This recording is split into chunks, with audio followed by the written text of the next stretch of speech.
And there we are. Okay, lovely. A lot of these slides I've slightly stolen slash borrowed from Zach's session like 3-4 years ago, but I've just kind of like modified them to fit more in the current current system, essentially. But I have taken some of their tips because it was really nice. If you're asking where I got the template from, I've like it's like Slides Go or something. Yeah. But yeah, so I will get started now. Oh, just a few like general things. If you guys have questions, please put them in the stage chat so that I can like look at it while I do stuff. Don't put it in the actual English LangLit chat because I won't be able to like look at it that frequently. What else was I gonna say?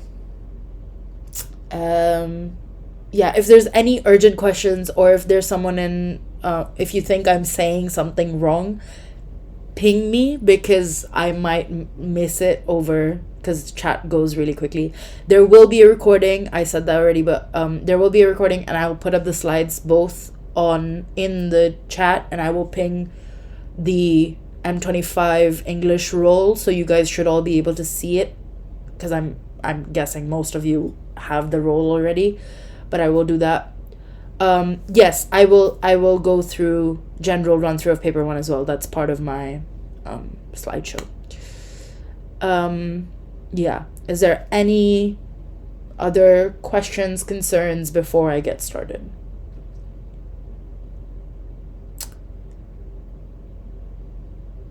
Okay, I'm gonna take no answer as no, so I'll get started. Okay, so we're gonna go through some general reminders in terms of paper one and what you need. And then I'm gonna go through outlining and why that's important, in my opinion. And then I'm gonna go really, really roughly through text types. I'm gonna talk about how to spot devices in a text, and then I'm gonna talk about some exemplars and then general questions that you guys might have. If it like goes, if I'm going too quickly or if I'm going like for too long, let me know and we can do like I can take like a 2-minute break or 5-minute break, whatever is necessary. Are text types similar between Lang A and B? I don't know enough about English Lang B and how that's different to English Lang A because I didn't do Lang B, but it should be more or less fairly similar. But if you mean in difference between language and literature, then text types are not very similar.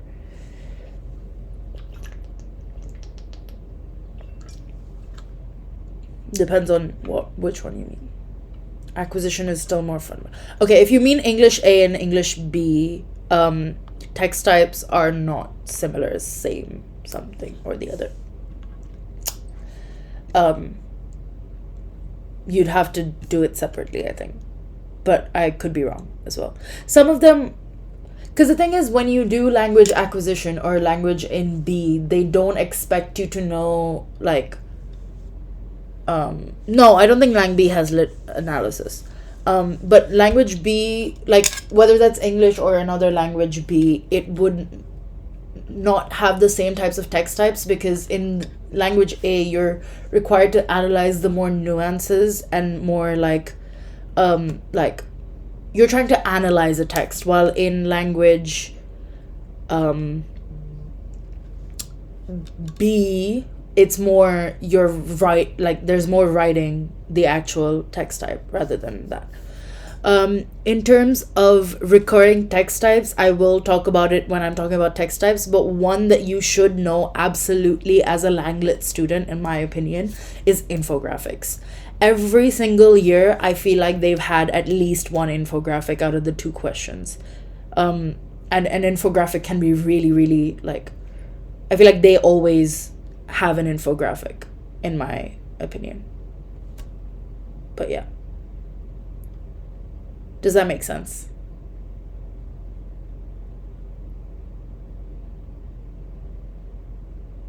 there's a lot of other conversation going on, but I'm just making sure if that, yeah. So infographics is definitely one that you should know for sure, but I'll go through it later. Okay, so general reminders. Now, everyone who's currently sitting for the M25 exam should know all of this already, but I'm going to talk about it anyway.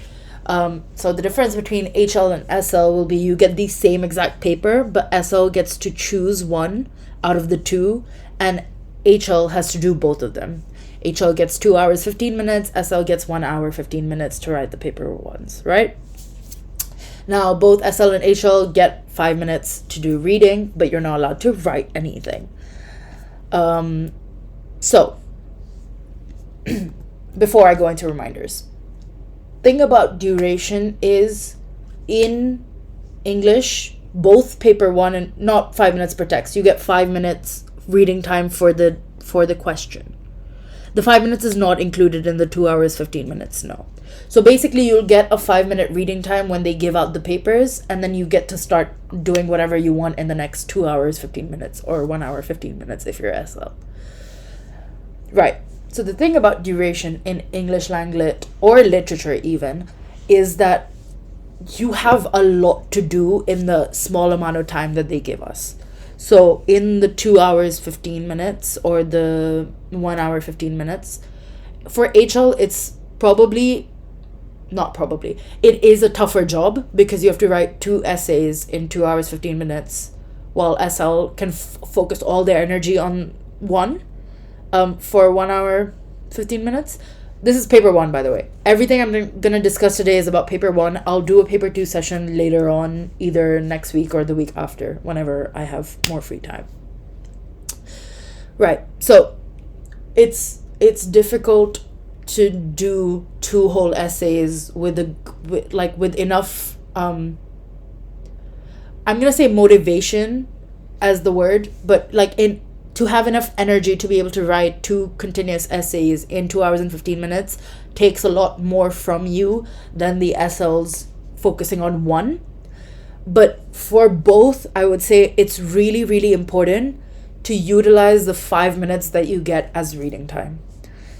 Now, the way you can do that, in my personal experience, is, I would say, obviously, read the question, but also try to identify as many literary devices and everything that you want to talk about during the reading time. So I'm not saying that you need to be have a full outline already after the 5 minutes, but you should know roughly what's relevant and what's not relevant for you to talk about. Those 5 minutes will basically be those 5 minutes will basically be for you to determine what the major themes you want to talk about, and then what literary devices you're going to link to each of those themes. Now, Carol asked, would you recommend reading the guiding question before reading the text? I always did that, but I know it doesn't work for everyone, so it's a trial and error type situation. So I would recommend that you try both. So do practice papers, obviously. I would hope you're doing practice, do a practice paper at least before the exam, but I would recommend you try both and see which one helps better in comprehension. Because if you think that you're for example, you might read the entire what the text that's given and then read the guiding question, but then if you're going through a situation where you're going to read it and then you're going to read the guiding question and you're going to be well, shit, now I need to read all of it again, I would not recommend you going through the whole text first then. Because if you have to go back and read the entire text again to figure out how to answer the guiding question, you're wasting your 5 minutes at that point. So I would say if you're the kind of person that's oh, let me read the guiding question and then be able to pick out things in the text, then I would recommend then you start with guiding question first. That's how I always did it, because in my head it helped me organize and pick out what I needed in the what I needed from the text, what I needed to grab from the text. But I would recommend trying both by now. like by you get to the exam, but I wouldn't say there's like one set way to do it, because there's never one set way to do it. Okay, I'm gonna read through some of these questions. Are there predictions of what this year's text type could be? I don't like making predictions, just because you should know every single text type, so you shouldn't be focusing on one more than other just because you think that's gonna be in the exam. But very, very generally speaking, IB likes to do this thing where one will be both visual and textual, and one will be more focused on the textual. So in my year, we had one infographic and one like blog post, but like they'll do like an article and a infographic. But they like to do things where it'll be like one very obviously language, or like one very obviously visual oriented, like you want to talk about the visual along with the text, and one that's more focused on like just like blocks and blocks, more wordy text. So usually that's the two that they do, I think, based on experience. That's what I'm saying. Okay, let me read more. So in my experience, there's always one more. Yeah, that's the trend. So there's always one more visual text and one more textual text, if that makes sense, for paper one. This is paper one. Okay, and let's see what else. Yeah, the AI generated thing is not a bad shout. I wouldn't say that's the only thing, but I would say it could be definitely like the AI, like everything in the AI sphere currently is very like topical. So either the theme could be the AI, it could be an AI generated thing, there could be a lot of things. It's a very topical theme, but I wouldn't say just focus on that, in my opinion. Okay. Let's see, there's more questions. Our teacher said that graphic novels are a new potential text type this year. I don't know if it's new, but I think they are trying to be like, yes, that's a possibility. But I think in terms of, well, yes. But if you want to know the conventions and stuff, I think Petrichor is going to do one specifically on each type of text type. So you might want to attend that instead. Right now, I'm mostly going over general tips and tricks. You should ignore the guiding question. This is it's a controversial take. Let me just say that. Yes, I will share the presentation. Yes, I will share the recording. I have said that before as well. But I guess, yeah, because people are joining in now. Okay. The thing about, I will talk about guiding question in a little bit because it's in my general reminders list. So I will talk about that in a second. How do you recommend we divide our time? I will also talk about that in a second. Okay, so this is specific to LangLit. If you do literature, do not listen to me when I say this next thing. Paper 1 for LangLit only has non-literary texts.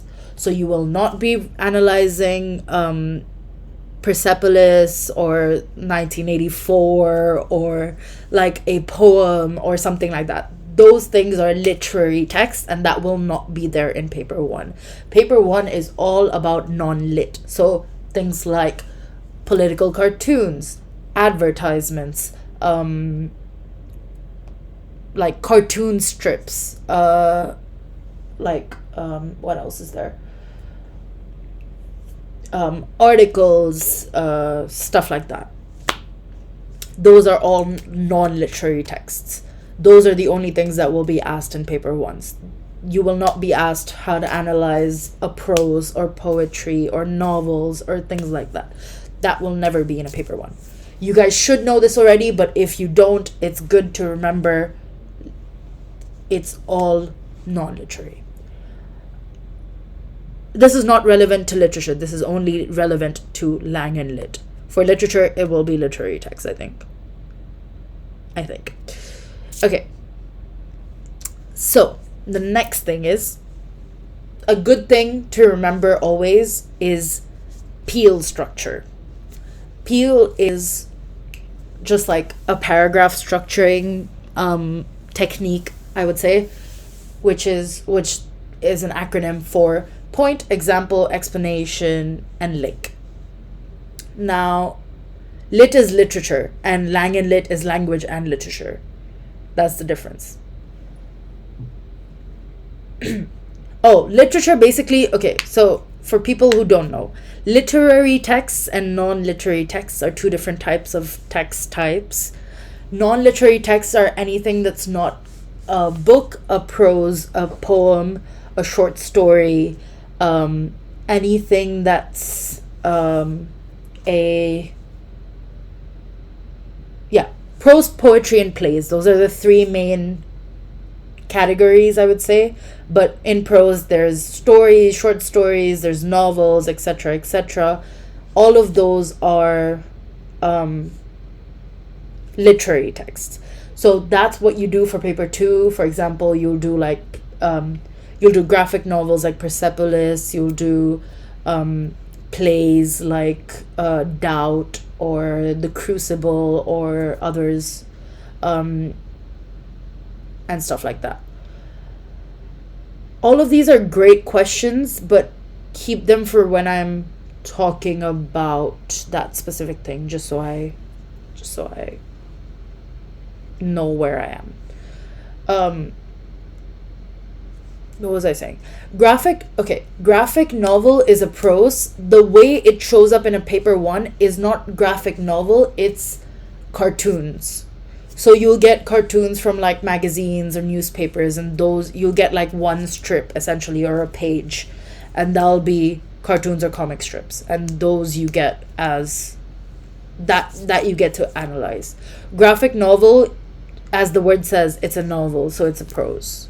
So that's not a valid non-literary text type, if that makes sense. But they are trying to transition more, because it's infographics and stuff like that are all non-literary text. Okay, as explaining peel.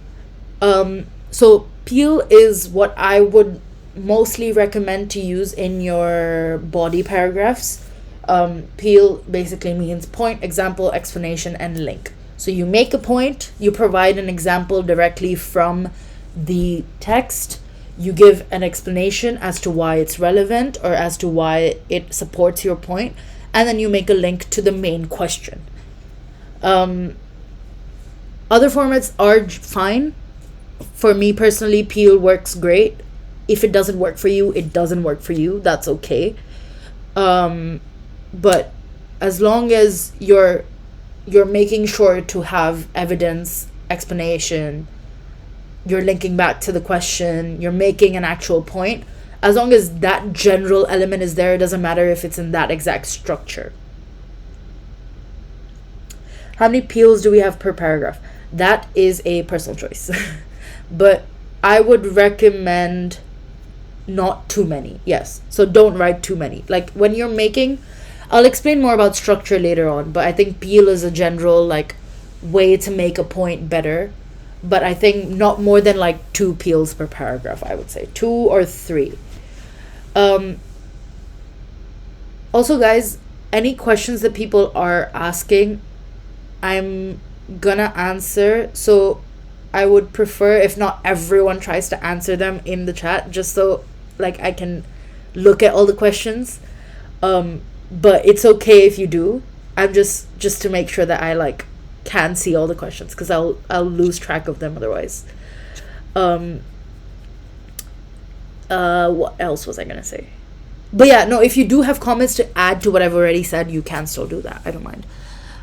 Right. So peel is just like a general structure thing. So it's just to make sure that you're actually supporting everything that you're saying in your essays. Okay. Next.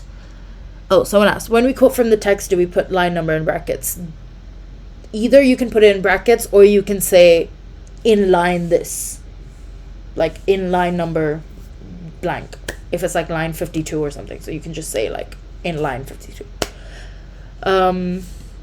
I think there was other questions also. Let me scroll up. Do we need to write a hook line for a paper in the intro? You don't have to, but you can. It, like, I think someone else said, just be mindful of your time.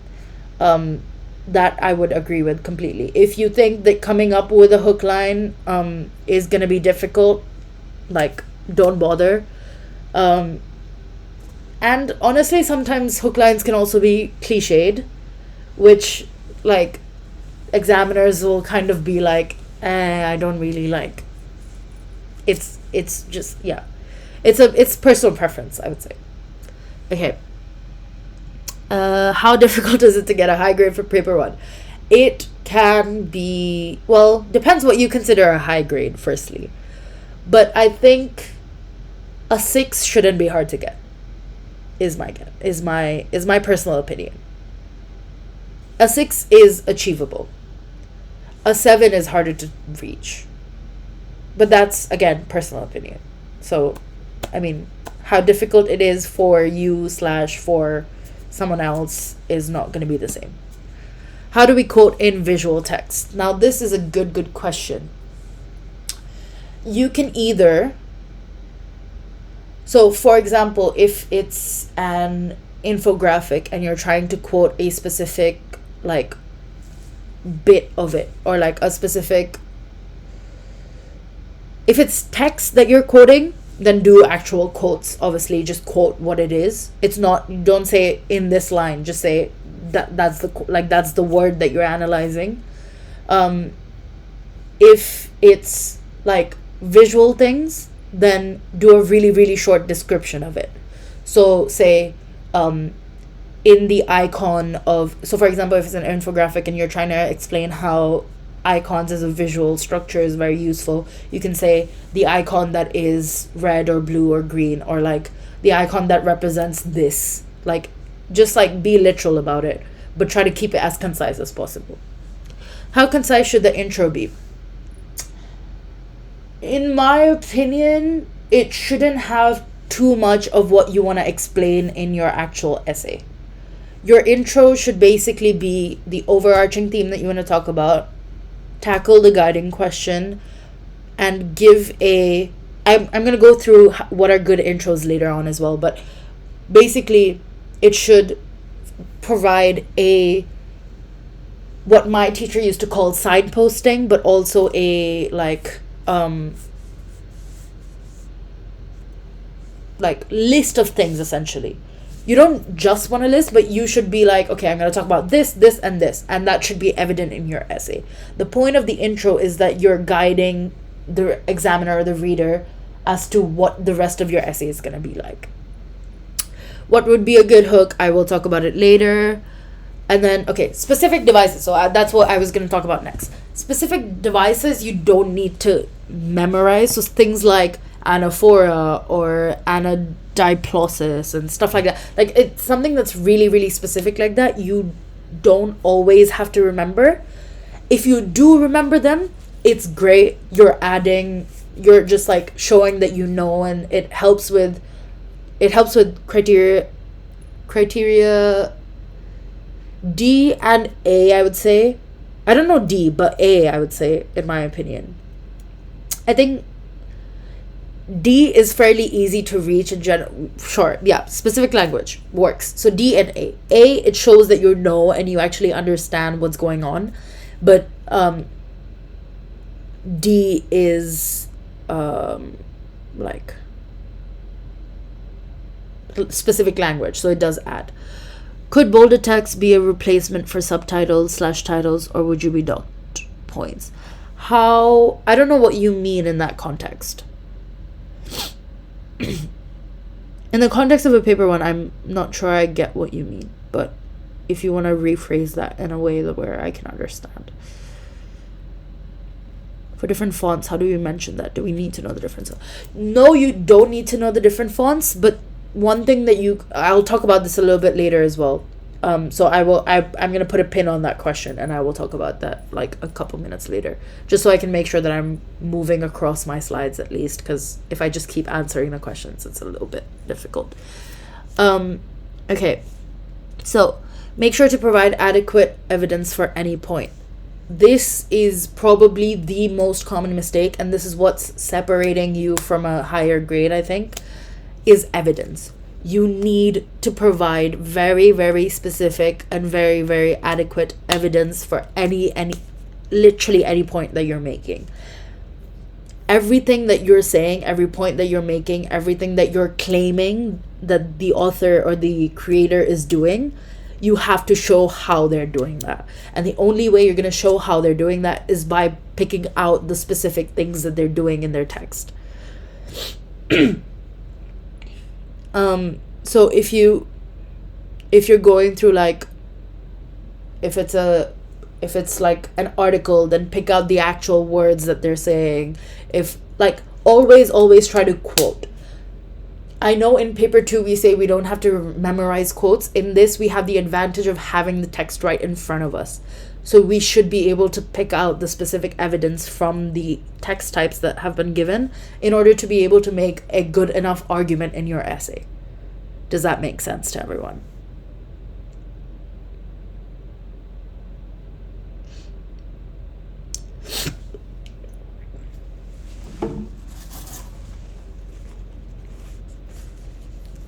Okay, a couple of people are typing, so I'm going to wait for a second, and then I will go forward. How to choose rich evidence. Sometimes the evidence doesn't even have to be like super rich. You can have as much evidence as you want. You don't have to be like, okay, this one single piece shows 6 different types of literary devices. It doesn't have to be like that. Your evidence can be as much as one single word. It can be like a quote of like one single word from the text type. You can be like the word, the fact that they use this word instead of another word that they could have used shows that they're emphasizing imagery or something like that. Like, things like that is like, you can have as much evidence as you want. So you can do really, really small things and pick them out, and that can be sufficient evidence as well. I will go through structure and stuff. I'm just trying to go through slowly. It's gonna be a long session, sorry guys. It's just there's a lot to go through in terms of paper 1, because there's a lot to do in a paper 1. I will go through all of that in a bit. Okay, things about rhetoric and ethos, pathos, and logos. Whenever I've done essays, I've treated ethos, pathos, and logos as a technique. I have never treated it as something that should guide my essay specifically. So I've never gone, okay, this paragraph is about ethos, this paragraph is about logos, this paragraph is about pathos, and this is how they do it. In my opinion, ethos, pathos, and logos, major technique, yes, it's persuasive language. And then you talk about how it's like in English, like techniques and stuff, there's this technique, and then there's this sub technique, and then there's this sub technique. So for ethos, pathos, and logos, it's persuasive language, and then ethos, pathos, and logos, and then ethos becomes, oh my god, there's so many questions. Ethos can be shown through statistics, can be shown through like a reliable logos, things like that. Pathos can be shown through a picture of a child, for example. Logos can be shown through the statistics, through the maths, through the evidence, through things like that. Like, there's techniques and techniques. Like, there's techniques and then sub-techniques and then sub-techniques, in my opinion. So I don't think ethos, pathos, and logos should be something that guides your entire essay. I would treat ethos, pathos, and logos like any other literary technique. List of major techniques / minor techniques. I will make one. When I have time, I will make one and I will send it. But I think also Petrichor, when they go through text types, they will also go through things like this, hopefully. If they don't, I'll be there anyway, so I can help. Okay. Explain them to us as appeals. Yes. So appeals or persuasion essentially is what ethos, pathos, and logos is. The text appeals to the audience's pathos through this, appeals to their ethos as this, things like that. Okay. In intro only as an overarching technique. Depends. If you think it's significant enough to actually discuss in the essay, you can, but in terms of mentioning it in the intro, you're only mentioning the things you want to talk about in the actual essay. So you can talk about ethos, pathos, and logos in a singular paragraph about something that you're talking about. I'm not begrudging that. I'm just saying I've seen in the past, like, classmates and, like, other people's paper ones that I've checked, people have used ethos, pathos, and logos as the only things they talk about in their entire essay. And I don't want you guys to do that, because that's not going to get you a higher grade. Because ethos, pathos, and logos is not the only technique that exists. If that makes sense. Yeah, there's I feel like in a lot of times in English LangLit, like students, I fell into this trap early on as well. Students feel like if they drop this like $10 million word type situation where, oh my god, they used ethos, pathos, logos, they're going to get a 7 automatically. That's not how that works. Until you actually understand how it works, and until you're explaining how it's benefiting or how it's actually doing what you're saying it's doing, until you do that, regardless of whether or not you mention ethos, pathos, logos, it kind of, like, is pointless. Like, you can write a stellar 7 essay without mentioning ethos, pathos, and logos, but you're going through actually what the author is doing. And then you can get like a 4 essay where you're talking about ethos, pathos, and logos, but you're just like waffling at that point, if that makes sense. Like, the point of a paper 1 is to analyze how the author is doing and what they're doing. But like, just by mentioning certain things, you're not gonna get like an automatic like check mark, I guess is the right word. Yeah, so ethos is credibility, essentially. Pathos is emotion, and logos is knowledge, essentially. But you should know that already. If you don't know that, you're probably a pre-IB who's just here for fun. Okay, so yeah, so it's okay to not 100% follow the guiding question. So like someone else said, someone's teacher told them that it's okay to not follow the guiding question. It is okay. Whether or not I would recommend it is a completely different question.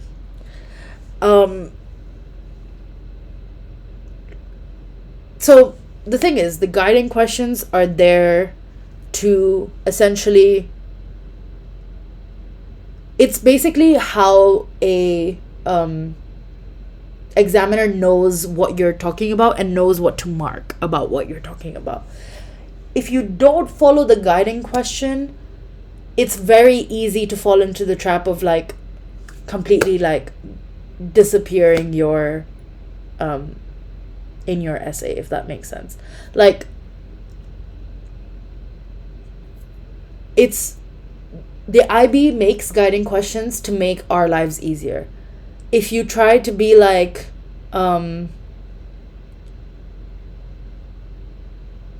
what's it called? If you try to be like, oh my god, I'm so cool, I'm not gonna use the guiding question, I'm gonna make my own. You can, but like the IB is not gonna reward you for that. Just because you choose to not use the guiding question is not gonna make it like amazing, you know? Because I think a lot of people fall into the trap of, oh my god, I'm so cool, I'm making my own guiding question, it's great. Yes and no. If you can do it well, 100% go for it, I don't mind. But if you don't have enough practice, it's hard to be like, this is my guiding question and I can actually talk about this in full depth. No, see, the grading criteria for paper 1 and paper 2 and everything in English is very generic. It's very like, it's criteria A, B, C, D. That's not the point. It's just the guiding question makes sure that you can actually structure a proper essay, and it saves you the time. If you wanted to make your own guiding question, that's what the HL essay is for. That's what the extended essay is for. That's what everything else is for. The paper one is to test on how you can structure and how you can write. It's not to test your ability to create a guiding question. That's not the point of the exam. So I'm going to say it's okay if you don't want to follow the guiding question, and it's okay to not 100% follow it either. But in my personal opinion, in my experience, I would say follow the guiding question. It's there, they gave it to you, you know it's gonna be like, it's easier to structure it around that instead of trying to come up with your own question in the middle of an exam situation. Author uses style and structure to achieve their purpose, but what if I don't get any good evidences of style and structure? The reason they say style and structure is because there is style and structure, if that makes sense. Like, they're not trying to trick you. I feel like everyone has this impression that the IB is always trying to trick us. The IB is not trying to trick us. The IB is just like, it just gives you the question that like, I don't know how to explain this. You can, again, like I said, you can ignore the guiding question and you can go through your entire thing. But I wouldn't. Okay, that's true. But I'm not gonna. I'm talking about English. The IB is not trying to trick us in English. I did the math AHL paper 3. Let's not talk about it.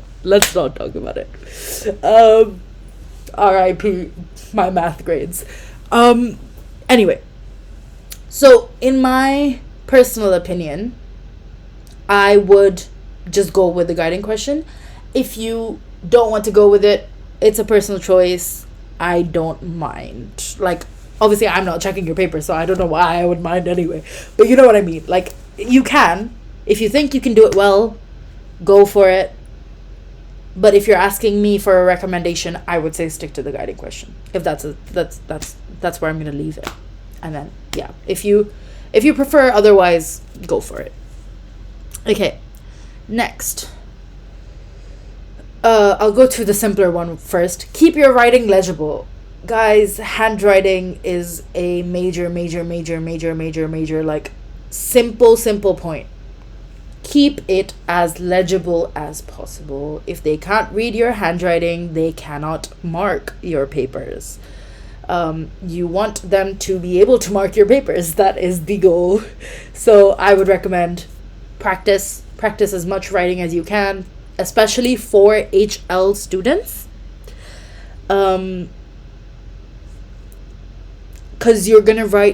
when you're writing 2 essays in 2 hours, your hand starts dying, and when that happens, you need to just power through it at that point. But then what happens is your handwriting goes to trash. Yes, the slides will be shared. Yes, there will be a recording. Anyway, what was I talking about? Someone asked examples for guiding questions. I will go over that a little bit later in the presentation. Yeah, so I would recommend just practicing. Actually sit down and do a full 2-hour, 15-minute paper 1 and practice how to write. Because the more you practice, the more the clearer it will be for you.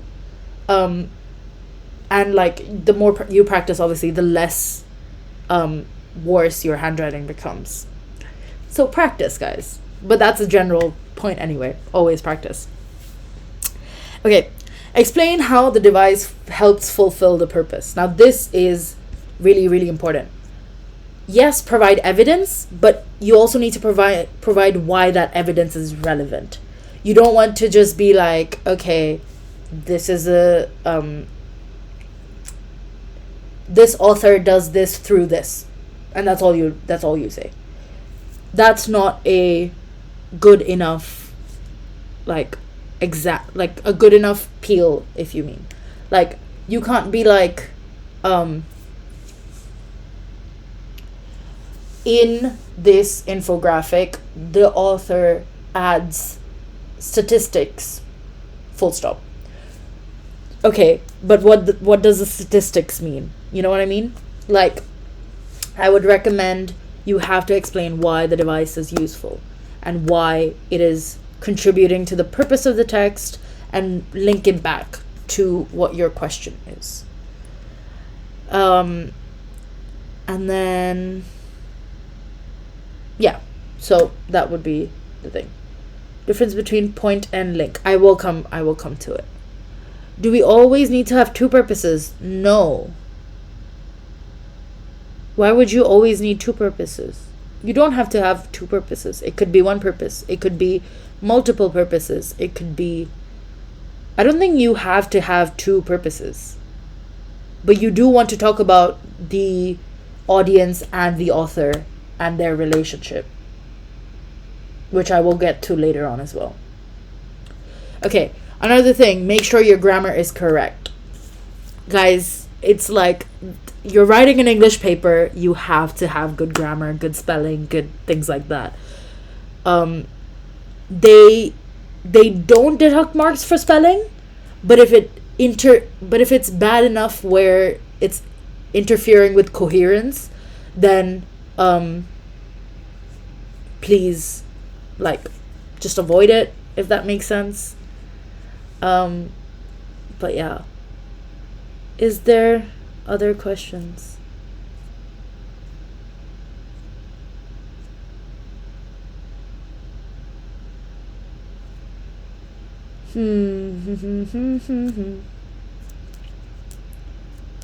List of techniques so I get time. Name the type of structure, the text, narrative, chronological, etc., etc. If you can remind me at the end of this session, then I will go over it again. I'll talk about it. But I think I want to go through this entire thing. Yes, you can still get a 5 out of 5 in Criterion. I think D it is. Even if your, like, language is horrid. But as long as it doesn't interfere with the meaning that you're making. Anyway. Okay. That's everything about reminders.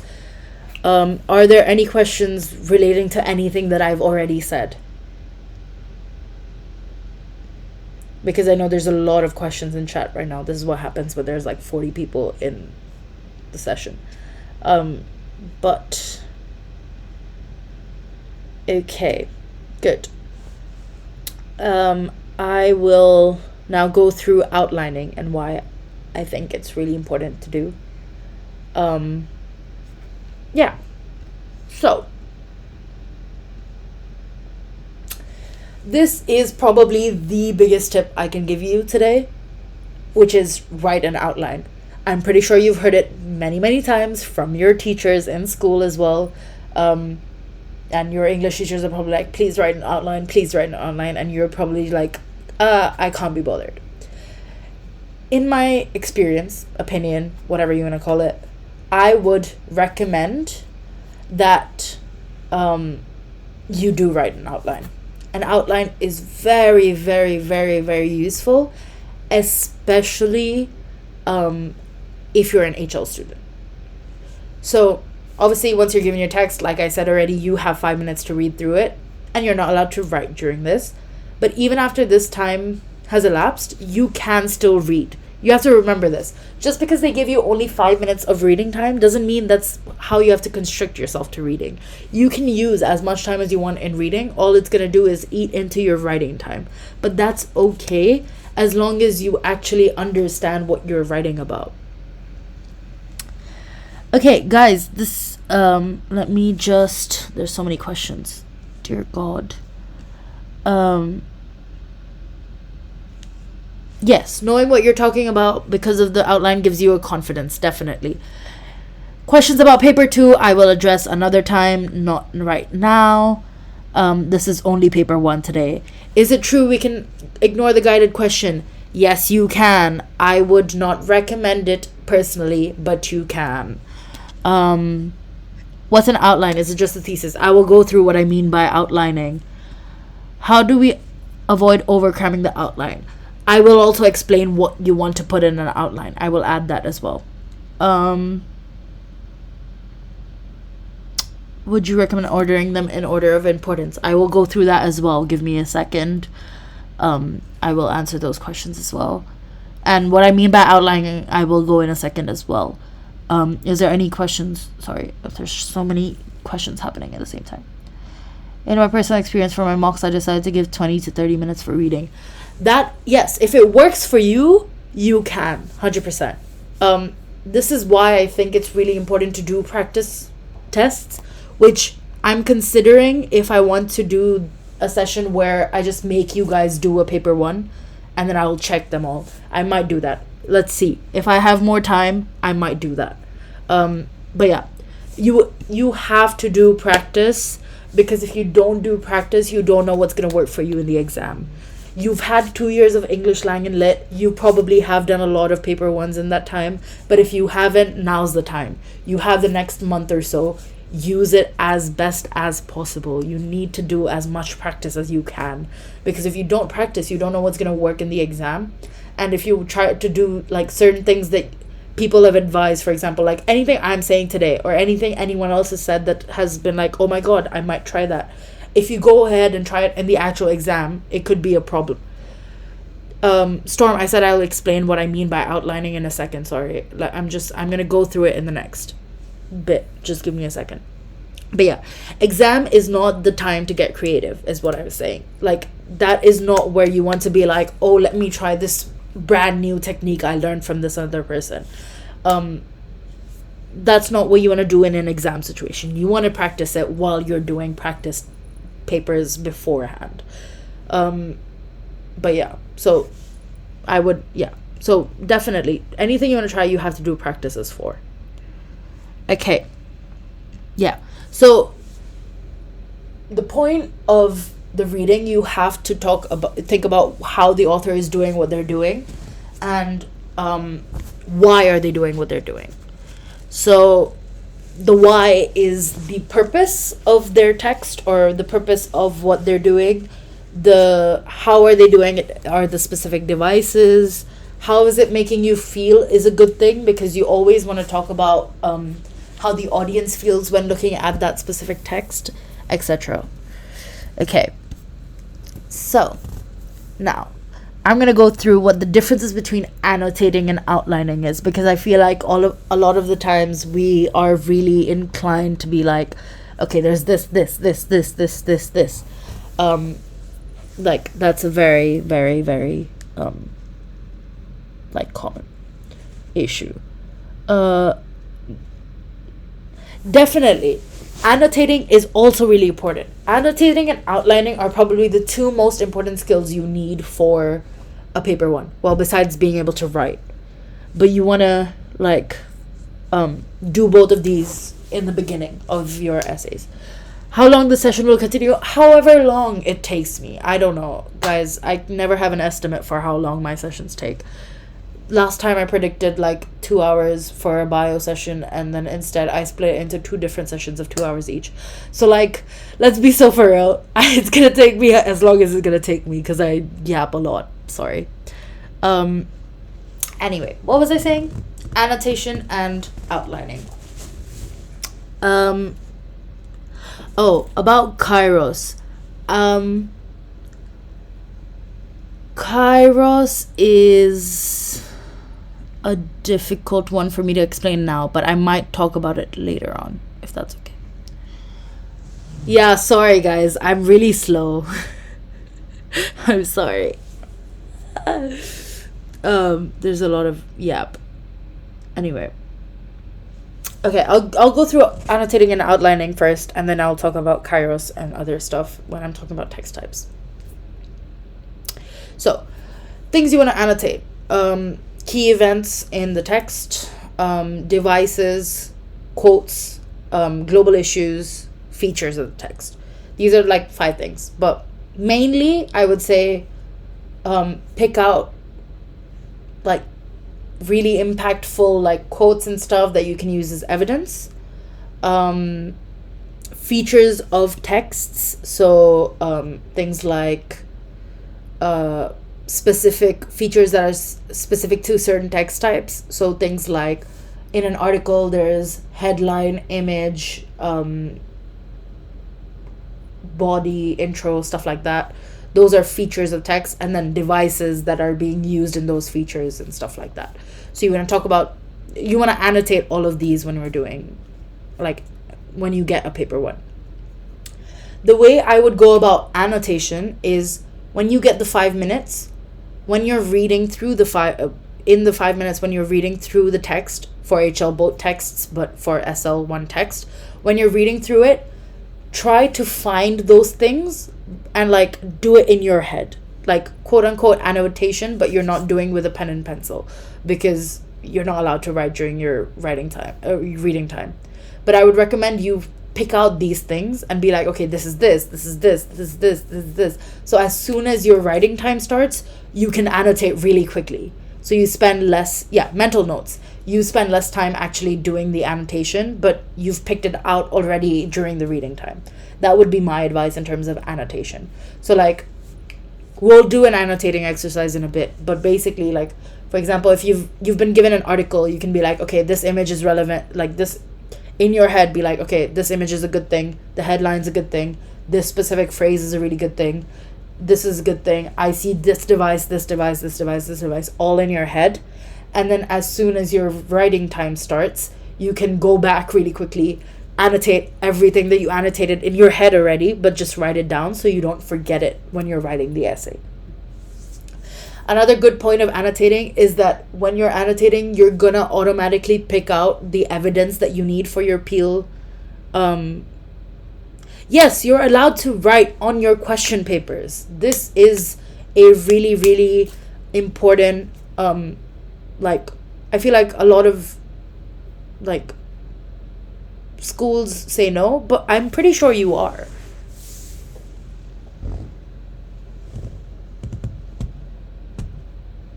I did it for mine, if I remember correctly. You're allowed, because you're also allowed like highlighters in like just to highlight things as well. Like our IB coordinator was like, you're allowed highlighters in a thing apparently,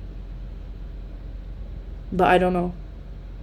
Yeah, exactly. That's what I'm saying. You're allowed, because you're allowed to do annotations and stuff, unless I'm completely wrong. If someone's IB coordinator has said no, do not listen to me. If your IB coordinator has gone, you are not allowed. Yeah, exactly. So if your school is saying no for highlighters, you're not allowed. Don't listen to me in that sense. But you should be able to annotate. If for some reason your school does not allow even pencil annotations, make a list. When you're picking out these things, as soon as your writing starts, use one of the pages and just make a list. Make a list of all the things you see and stuff like that. If you're not allowed to do anything to the paper, then you're not. But you can write anything in your answer sheet, so use your answer sheet at that point. Are you not allowed to do anything on the paper? Actually? I swear you were.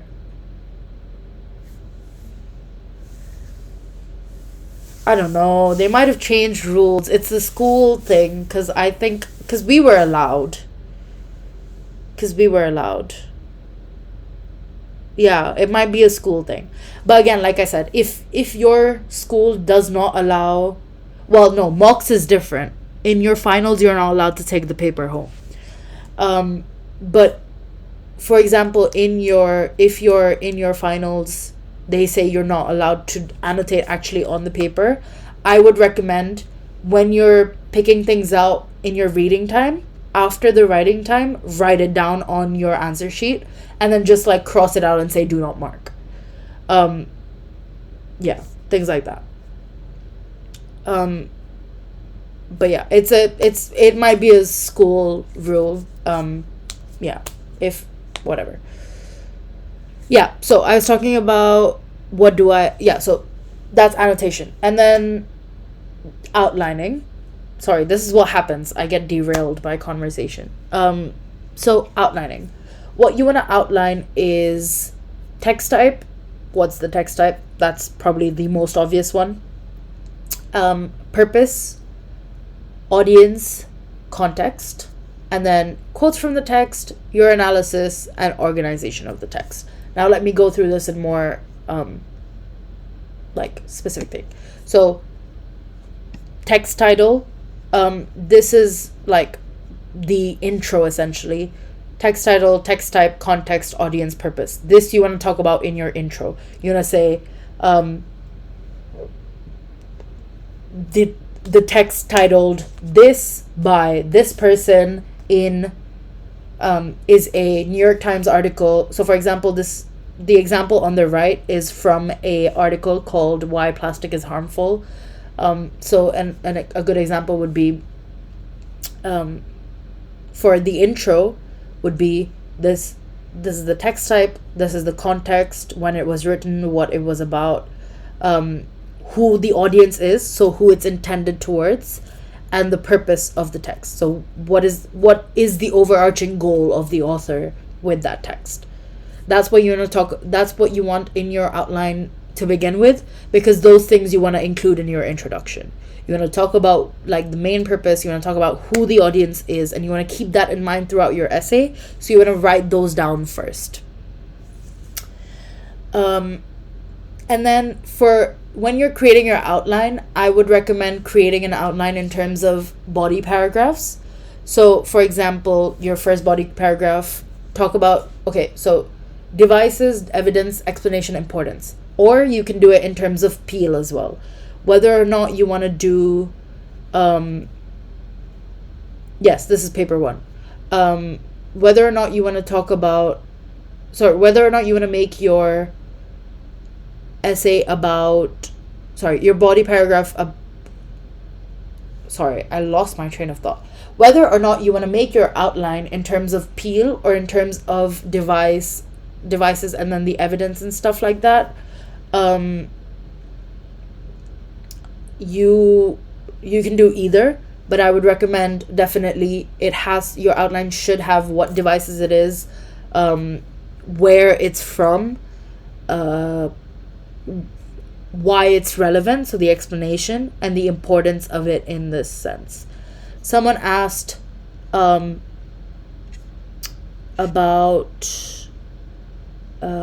link back to the audience or only purpose. When I wrote my paper once, I linked back both to the audience and the purpose, but I kind of did it simultaneously. So I said it shows the audience this and therefore links back to the purpose. Something like that. Yes, I will put the slides link at the end, after I'm done with the session.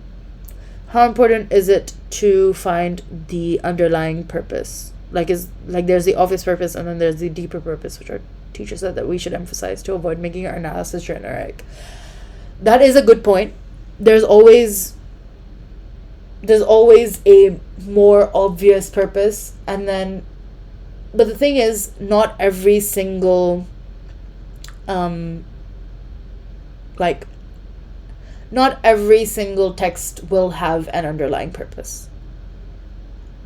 If you can find it, amazing. It'll make your analysis, your interpretation a lot stronger.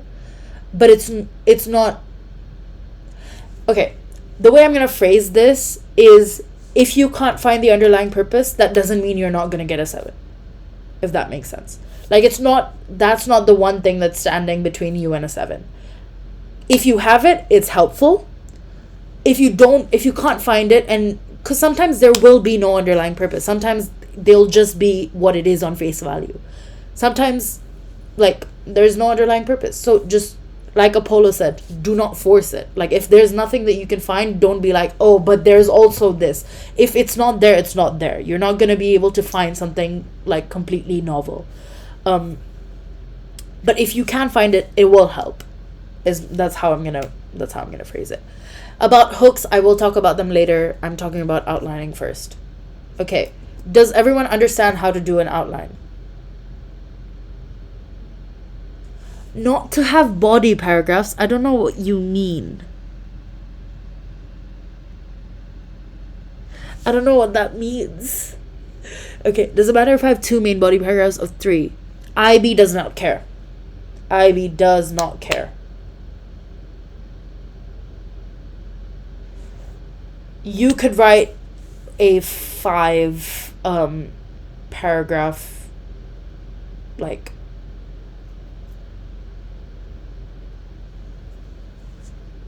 yes, body 1 is how you should structure the outline for body paragraphs.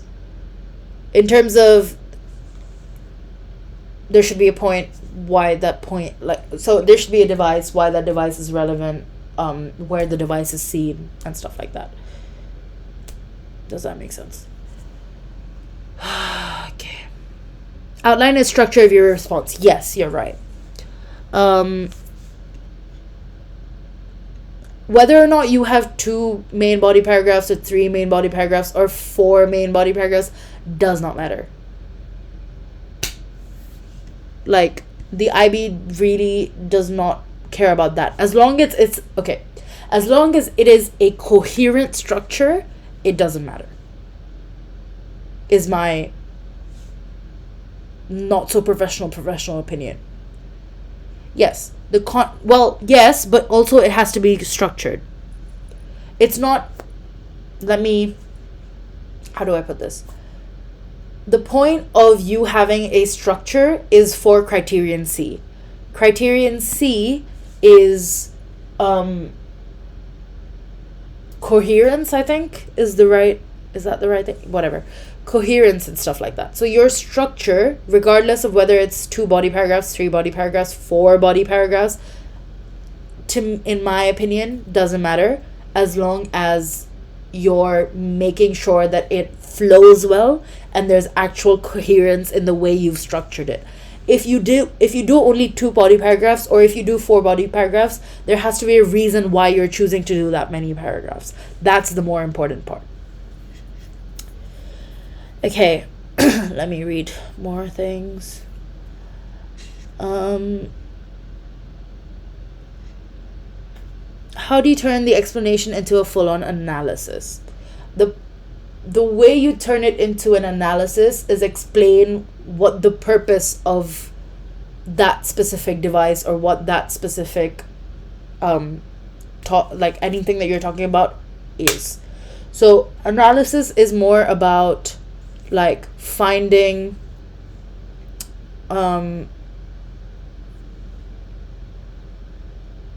sorry, there's a lot of things going on. Yeah, so like Apollo said, analysis is breaking down authorial choices and why they create certain meaning in the audience.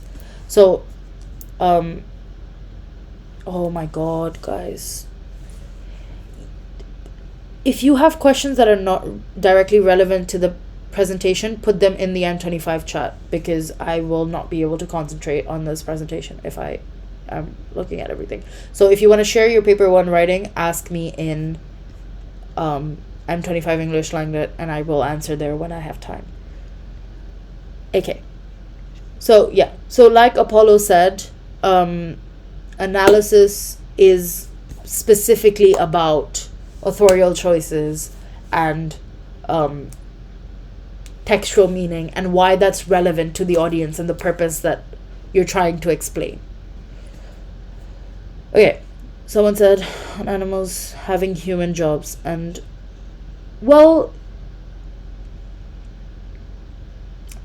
I wouldn't say make up things. I would say the interpretation should be relevantly linked. See, if she got the same mark as you, then you're doing something right, or she's doing something wrong. Like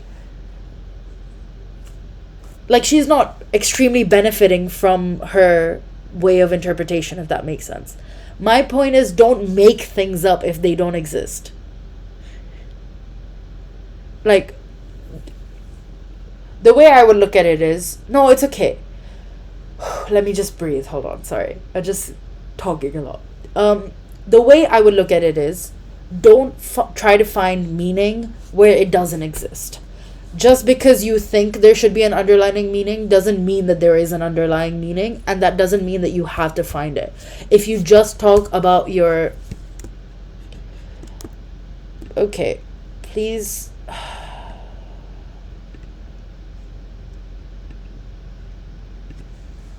Please don't use that word, guys. It's against rules.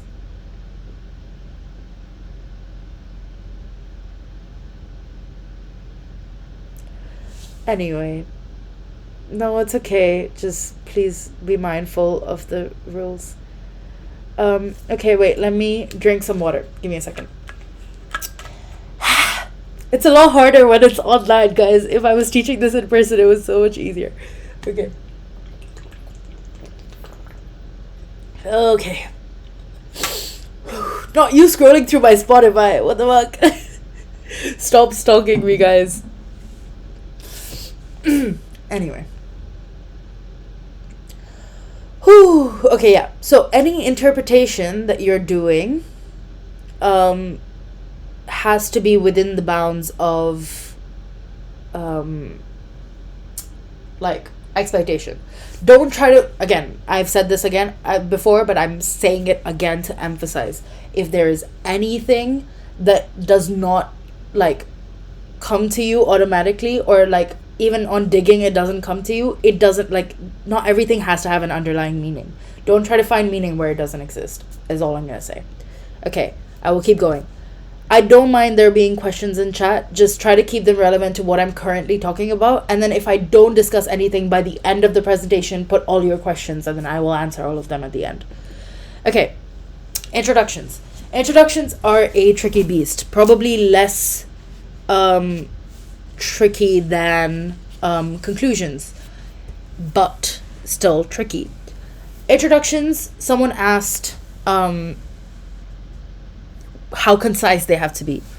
That's pretty much personal choice, but they don't have to be long, is my point. Like, is the way I would structure it. Like, I don't think you should be like, oh my god, I have to write a really long intro so that it looks like I know a lot. The way you're going to show your knowledge and understanding is going to be throughout your essay. It doesn't all have to be in your introduction. Your introduction, the point of your introduction is to introduce what you're going to talk about and try to create a structure for the rest of your essay. So, like you created your outline, you're basically stating what you said, what your outline is about in a short paragraph. The example of an introduction that's there was written by Zach 3 years ago, based on the why plastic is harmful, but I think it's still a really good example. So I'm going to read it out. The New York Times article, Why Plastic is Harmful, was written in 2014 to spread awareness to interested New York Times readers about the abundance of water pollution and its devastating effects after a UN report released concerning statistics on the issue. Now, that is a really long sentence. You can't split that apart. I don't mind. But if you notice, it's directly picked from the outline. So Zach, he said, it's a New York Times article. It's for New York Times readers and environmental activists. It was there's sufficient context, and then also it's talking about the general overarching purpose.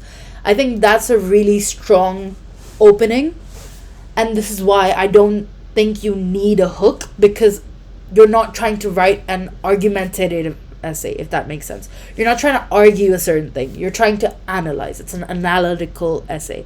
That's the difference between a paper one and any other argumentative essay. You're not trying to be like, okay, my opinion is right and no other opinion is right and this is why. Like, that's not what you're trying to do. You're trying to be like, yes, I like that little point. But basically, you want to provide context to what you're talking about. So I think a good intro definitely will talk about what it is and stuff like that. And then I would add a sentence or two sentences about the themes / the devices that you're going to talk about it. So, for example, you can say in this case, Zach said, a number of persuasive and rhetorical devices are used to effectively convey the point that current levels of pollution contribute significant damage to aquatic life. So they say persuasive and rhetorical devices. That's the main thing they're going to talk about in their essay, to effectively convey, and then the purpose. So there's always that one magic sentence, as Mary put it. I'm gonna steal that wording. The magic sentence essentially deals with what you're going to talk about in your essay. The point of that magic sentence is to outline how your essay is going to go or known as the thesis, as everyone says it, but I'm gonna say magic sentence because it sounds cuter.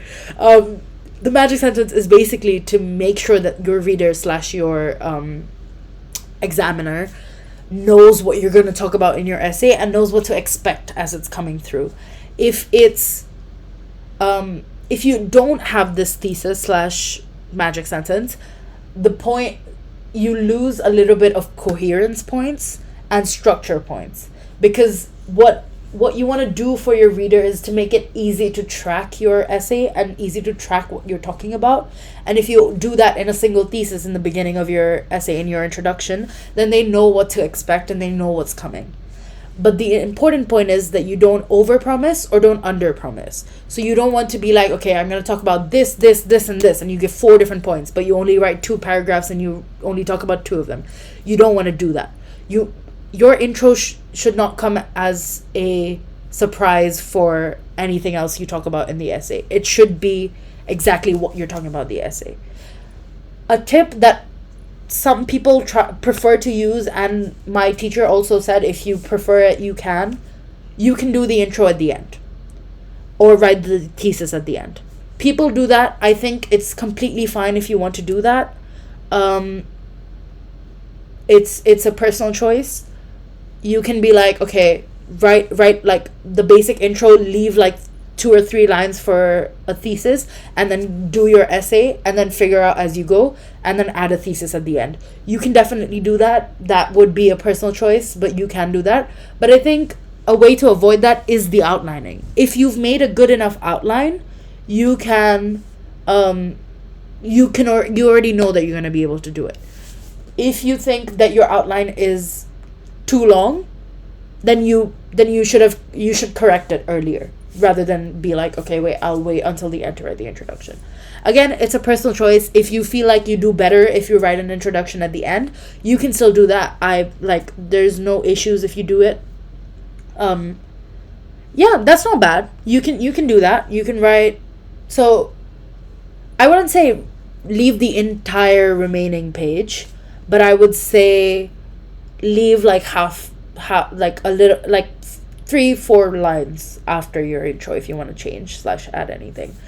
Leaving the entire page just shows that you're a little bit unstructured, and then kind of you lose a little bit of flow in your writing in a way. Like, I don't think they'll care that much, but it's just like, yeah, like not the trust, but like the examiners would just prefer if it's like a continuous essay, you know. It's not like you're annoying them in any way, but they'll just be like, and they didn't know exactly what they were doing in the beginning kind of situation. So I mean, I would leave so when I always did it, I always left like 3-4 lines, just enough space where it doesn't look too awkward, but it leaves like space if I want to change things. Yes, you're literally finishing my sentences. Yeah, exactly. Reader's personal bias. That's the thing. Okay, what else?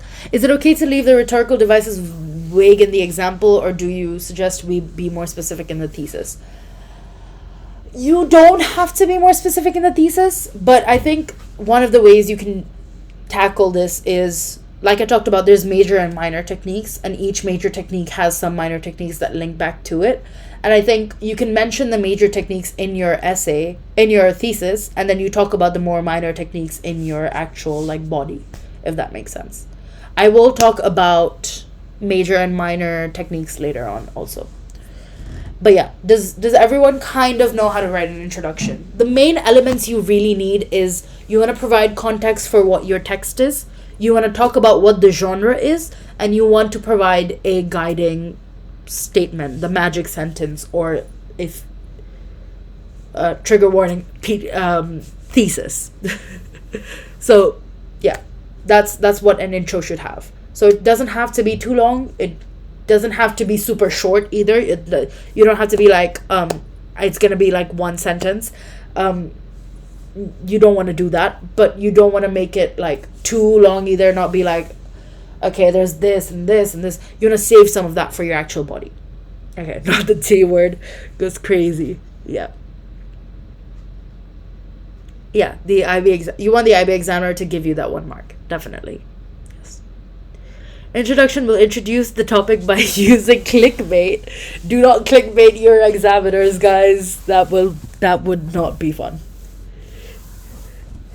Do not clickbait your examiners. Okay, body paragraphs. This is what everyone wants to know about, really, if I'm being honest. Everyone only really cares about the body paragraph. No one cares about what I'm saying. Ooh, opinions on this intro. I will take a look at the end. Not at the end, but in a little bit. I will take a look after. Okay, everyone only cares about body paragraphs. So, like I said in the beginning, there's peel, P-E-E-L, yes, the meat, P-E-E-L, which is point, example, explanation, and link. Those are the 4 main things that your body paragraphs should have, definitely.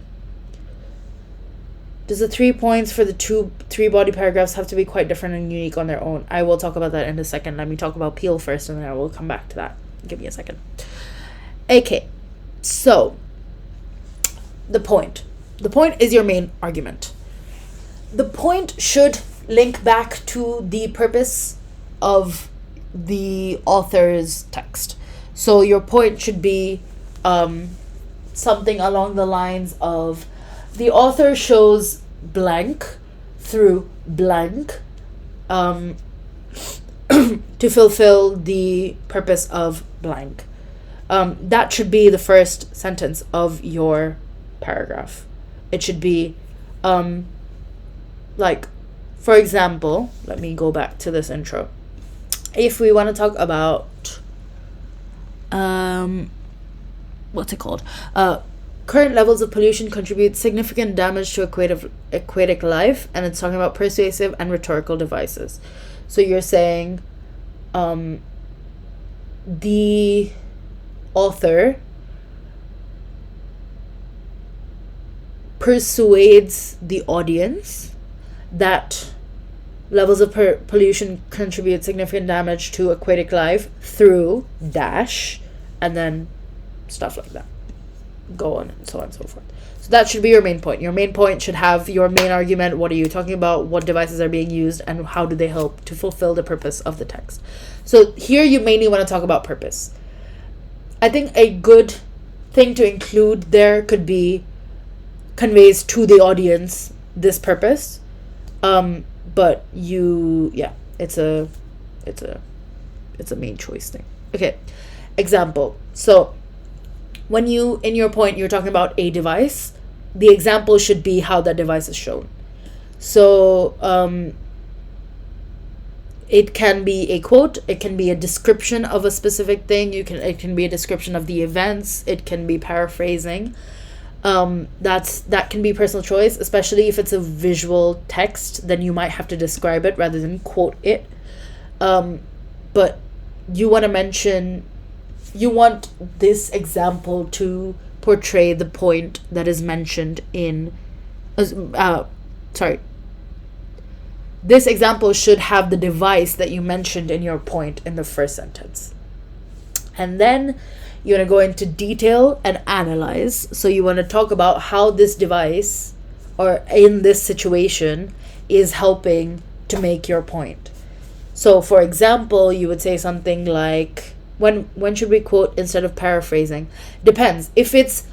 So I would recommend quoting if you're talking like very specifically about literary devices. So if you're saying it's a simile, quote the simile. If it's a metaphor, quote the metaphor.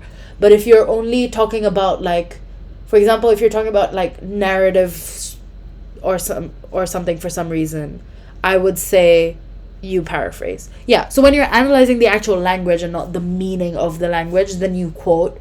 If you're talking about the meaning of what they're saying, then you paraphrase. So if you want to talk about like, oh, their narrative structure is good because first they talk about this and then they talk about this and then they talk about this, that's paraphrasing, and you're analyzing like their structure and stuff like that. But if you can analyze specific language and specific language techniques, then you would use a quote example rather than a paraphrased example. Okay. I was talking about analysis. So the analysis part of it is you want to show how this specific device in this instance is showing your point. So you want to talk about, for example, if I was saying the author used a simile to show the commonality between this and this, which therefore shows that the something something something something something. So like things like that, it's you want to do an actual explanation.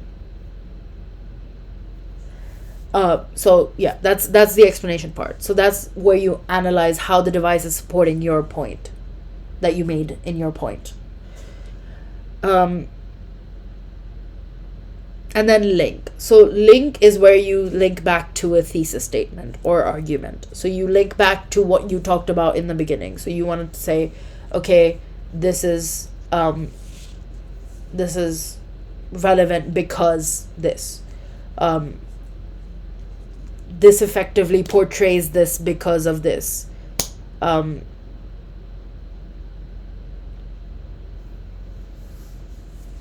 Okay, there's a lot of things going on.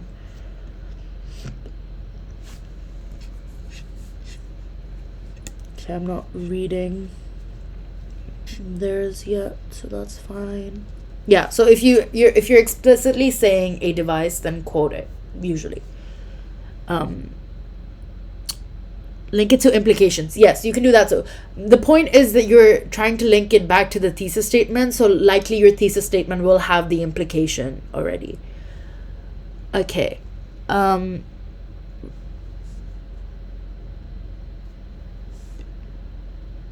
Textual features and stylistic features might not be redundant. Depends on how you explain it.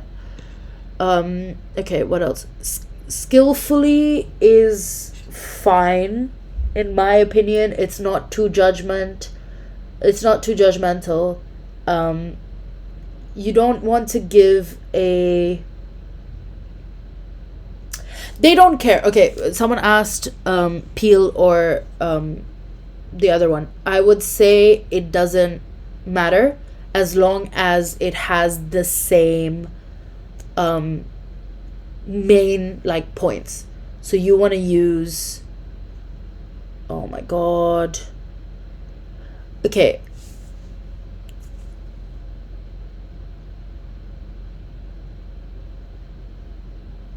I'm gonna cry.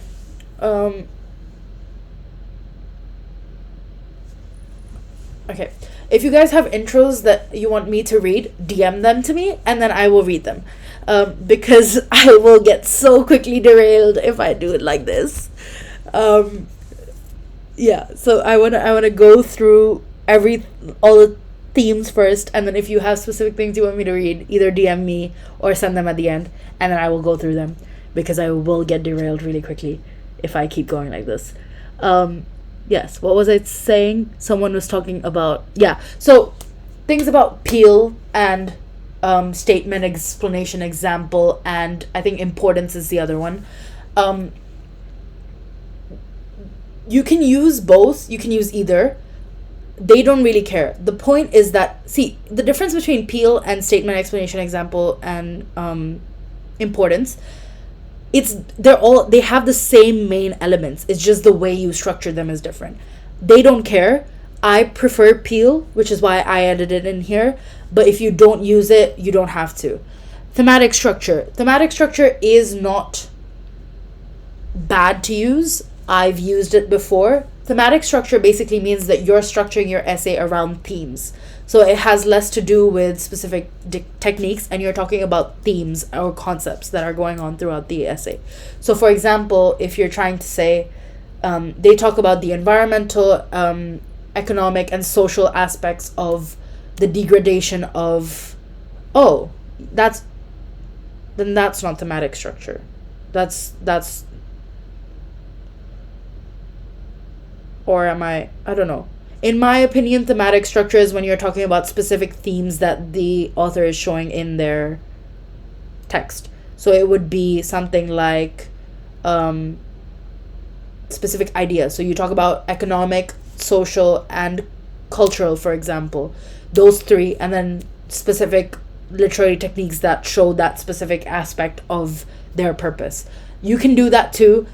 My essays were usually thematic structured, because my teacher my teacher liked me to do it that way. But that's a personal preference. The examiners won't mind whether you do it one way or another. You can do both. As long as it's coherent is the main point. It has to be coherent, and all the content that you add in has to be relevant. That's the main thing. How you structure your P1 is personal. That's a choice. That's a line. Yeah. Go down the page if it's language choices. That's okay to structure as well.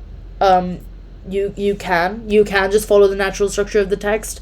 People have done that, and it works still. I'm pretty sure I've written a few essays that way as well. But yeah. Anyway, sorry, someone asked something else. What about not answering the guided question? I have answered this before. I will answer it again. You can avoid answering the guided question. You can write an essay based on your own guiding question.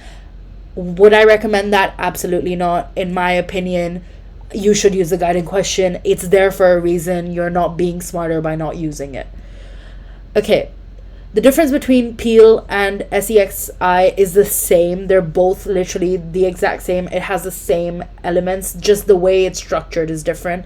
In the other one, the explanation and the example will be shuffled around, but that's fine. That's a personal choice as well. No, IB examiners does not matter which structure you use, as long as the structure is valid. As long as your structure is not impeding in coherence, it doesn't matter what structure you use. Okay. Body paragraphs is a bit of a controversial opinion. I wrote 4 body paragraphs when I did my essays. Was it 4? No, it was more like 5 body paragraphs when I wrote my essays. But it's a personal choice. Your teachers will have their own opinions as well, but that does not mean that every single high scoring paper 1 will have 6 to 8 paragraphs. But you also don't want to write too short either. That's the thing. Also, there's a very common thing where people will say, I only wrote like 2 body paragraphs, but then their body paragraphs will be like 2 pages long. Don't do that. Don't write like your paragraph. The point of paragraphing is structure. So if you have 3 body paragraphs that are 2.5 pages each, just split it into 2 body paragraphs each, and then just make it like 6 body paragraphs. They don't care how many body paragraphs you have. It's a matter of structure and coherence and flow. I'm like breathing. All of this has to be, the main point is it has to be coherent and structured and has to have good flow. Whether that is 3 body paragraphs or 6 body paragraphs or 10 body paragraphs. I don't know how you'd write 10 body paragraphs, but whatever. The point is, you have to have a good structure. Okay, I'm going to move to the next thing, and I'm going to talk about conclusions because this is long. Right. How many papers depends on your writing style. Some handwritings are bigger as well. How many pages is like a really like stupid way to like quantify how much you're writing. My advice would just be, as long as you're talking about 2 or 3 main themes, you're good. Whether or not that's 6 body paragraphs or 2 body paragraphs, that's a self choice.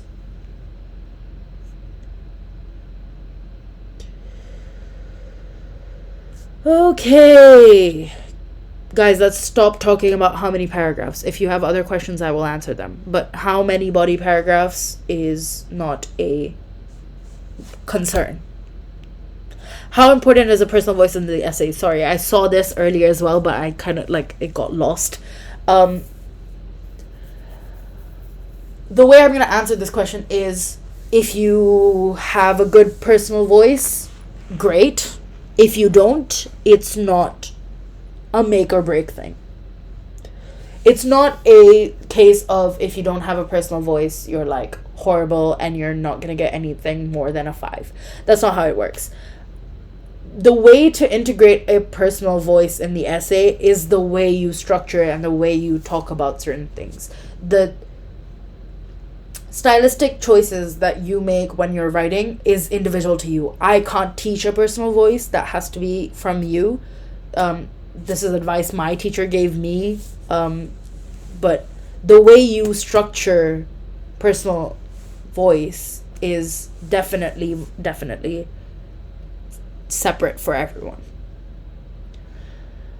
Okay. What else was I going to talk about? Should the conclusion be summarized or synthesized? Both. If that makes sense. Okay, so let me go through conclusions.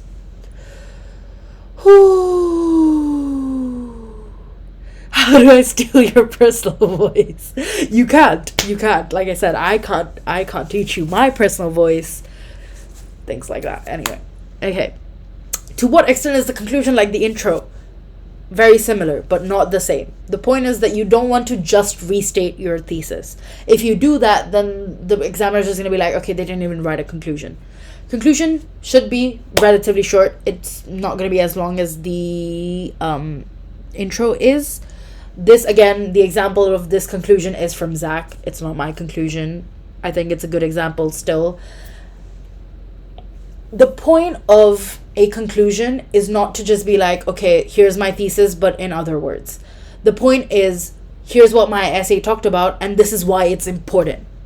So you want to be like, okay, this author talked about this, and showed this purpose because of this.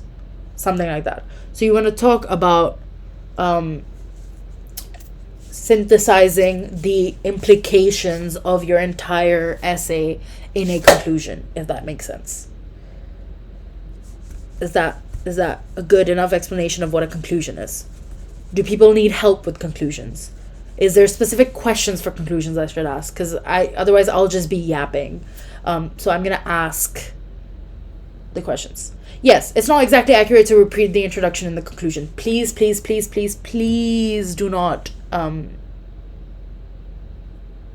No. So someone asked, can you just conclude with summarizing the thesis and that's it? No, I beg. Please do not just restate your thesis. That would not be great. Yes, we do need to go over paper 2, but that will be another day. I'm not about to get distracted again. Yes, what was I saying? Conclusion. Do not just repeat your thesis. Talk about why that, Jesus. Okay. It is recording. Hopefully. If it's not recording, I'm sorry. I will put these slides up and I will try to do a recording at some point. It is recording. It should be recording. Yes. Yes, this conclusion is about the November 22 paper. I think. I don't know. It's about a paper. I can't remember which paper. It's about it's about the intro thing. Significance of a text, a good thing to do in the conclusion. Yes, I like that. It's a something that my teacher said it's good to do. I liked doing it. I said it's relevant because of okay, whether or not you should have it is another thing, but if you have a global connection of the text's meaning, yes, that's very good. Implications in the real world is definitely something you want to include in your conclusion. So it's something like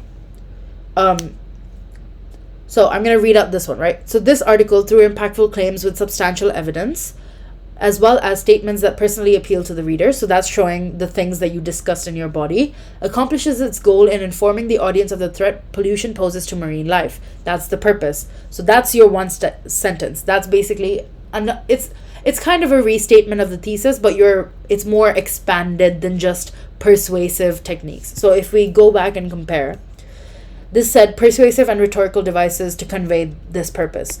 In the conclusion, it's more fleshed out, so it's showing that you've thought about it, and within your essay you're kind of expanding on things. So you're talking about, okay, through impactful claims with substantial evidence, which is a persuasive technique, as well as statements that personally appeal to the reader, also a persuasive/rhetorical technique, accomplishes its goal and its purpose, things like that. Yes, I can. So, this is the introduction. So they in the thesis, I'm going to talk about the thesis. A number of persuasive and rhetorical devices are used. And then it goes, in this one, it says, this article, through impactful claims with substantial evidence, as well as statements that personally appeal to the reader. Those two phrases are basically persuasive and rhetorical devices, but it's more fleshed out because that's what you're talking about in your body. So you're going from, oh, there's these devices, to this is how these devices are, like, impactful. And then it goes to the purpose, and then it's basically a restatement of the purpose. I think one way you can expand in this conclusion, which I think they don't do, is, well, no, they do it. So it also compels the reader to take action. So what's the implication of this text being there? It compels the reader to take action, to reduce the harmful waste methods. So you want to find, like, what it does in the real world. What does it drive the reader to do? What impact does it have on the audience? That's something you want to talk about in the conclusion. Okay.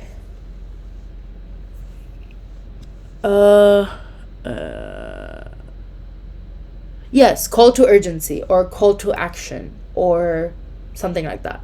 It doesn't have to be that. It can be that. It can be other things as well. Depends what the specific text is. But usually, like, infographics and stuff will have a call to action. Is call to action a separate technique on its own? You kind of want to include it in your general analysis when you're going through it. So you're like, okay, their usage of similes makes it more relatable, which makes it a possible call to action. And then you want to talk about it, how it does that in how the entire text does that at the end of your conclusion, if that makes sense. Whew, okay, I need to breathe. Okay, is that good in terms of conclusion? Are there questions about conclusions that I can answer?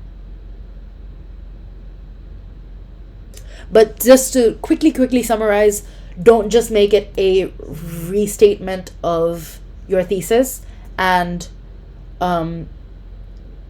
don't and try to include the actual, like, real world implications of the text existing. I'm gonna drink a little bit of water. Give me a second. I can't breathe.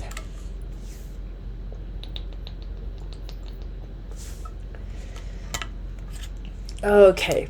This is all paper 1.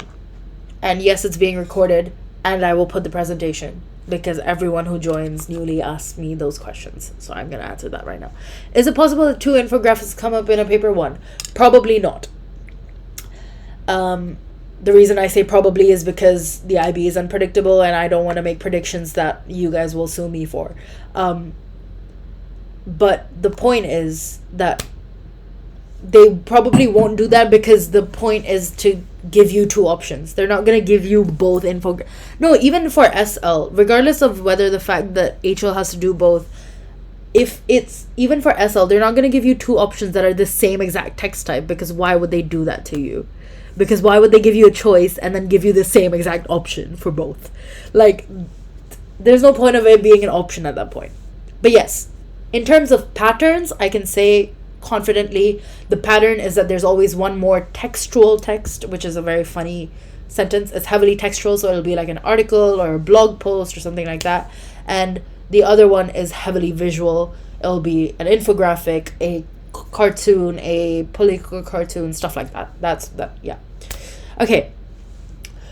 Okay, conclusions are done. Next, we're going to talk about text types. This I'm only going to talk about very, very briefly because Petrichor is going to go through every single text type at their session sometime this week. And then, yeah, okay, sorry. Is there anything specifically we should make sure to add in the conclusion? Specifically, you definitely need to summarize what you talked about in your essay.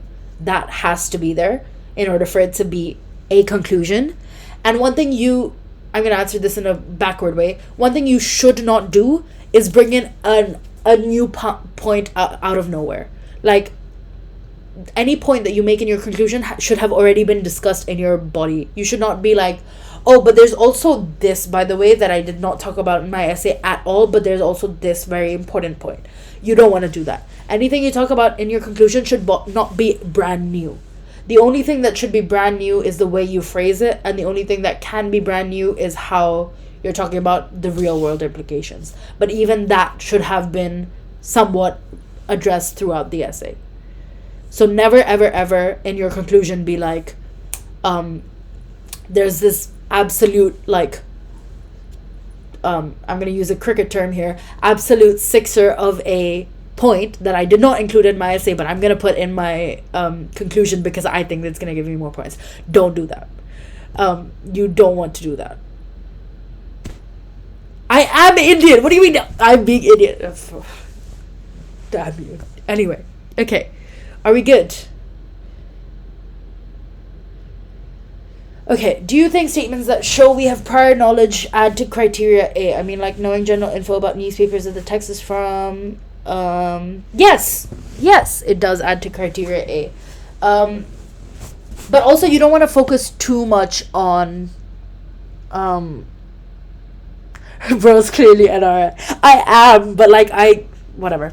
Fuck you guys. What was I talking about?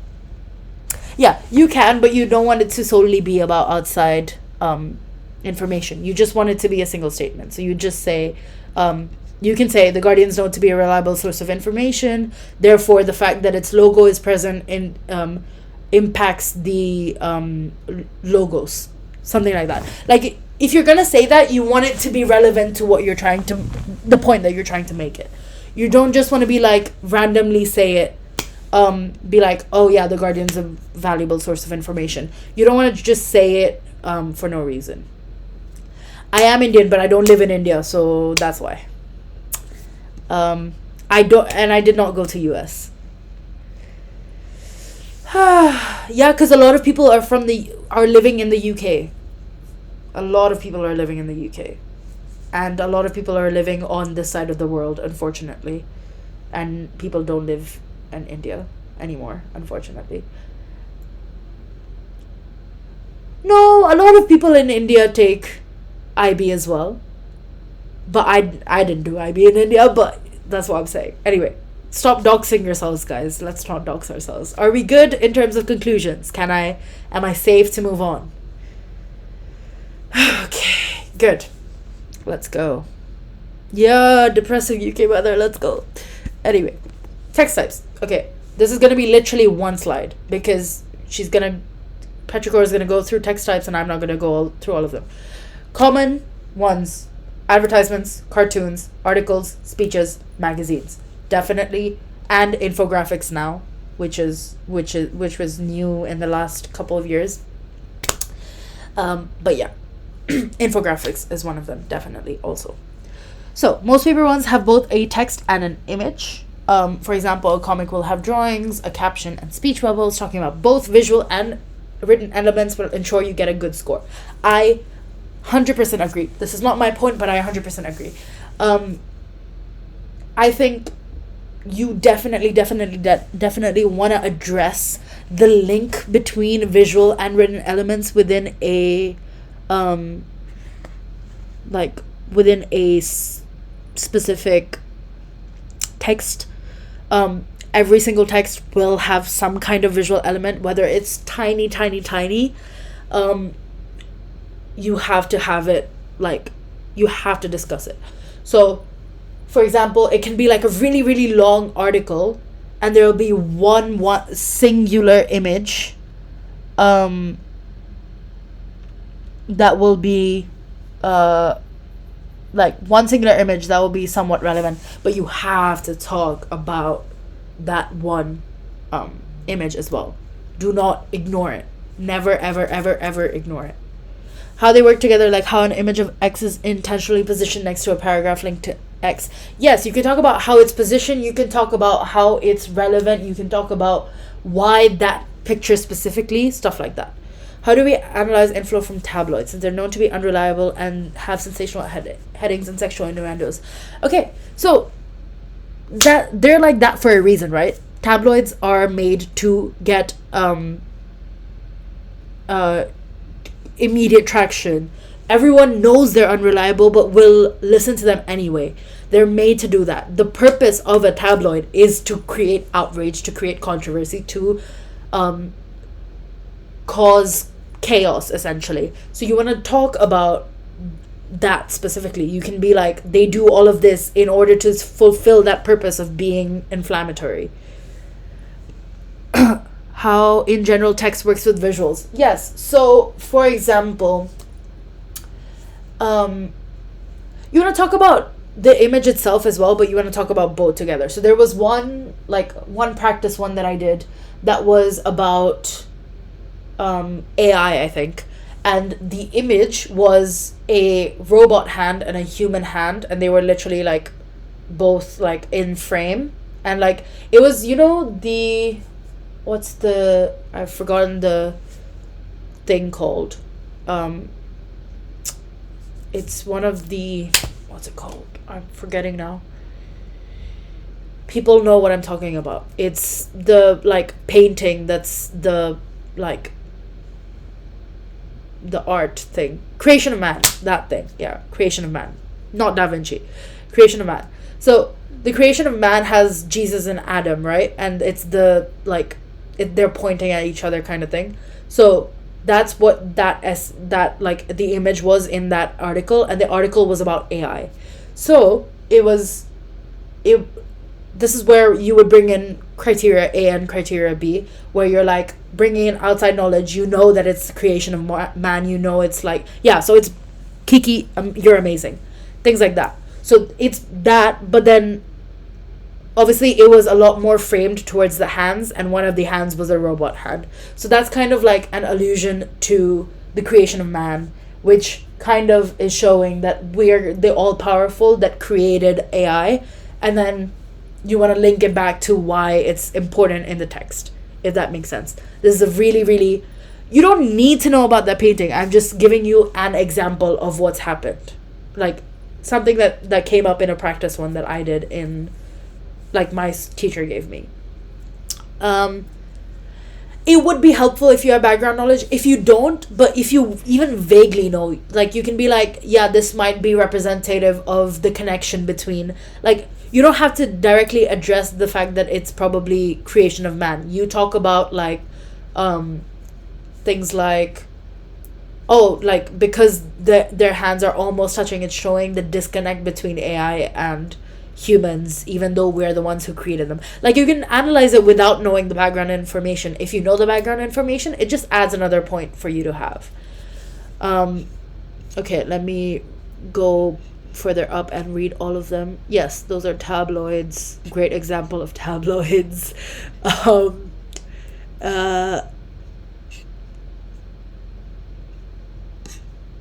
Let's go. Okay. What is intertextuality but for pictures?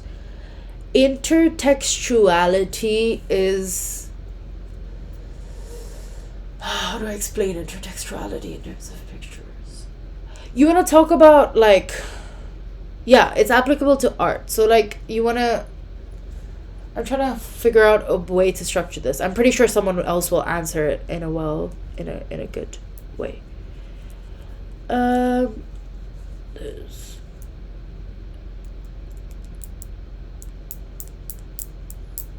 Okay.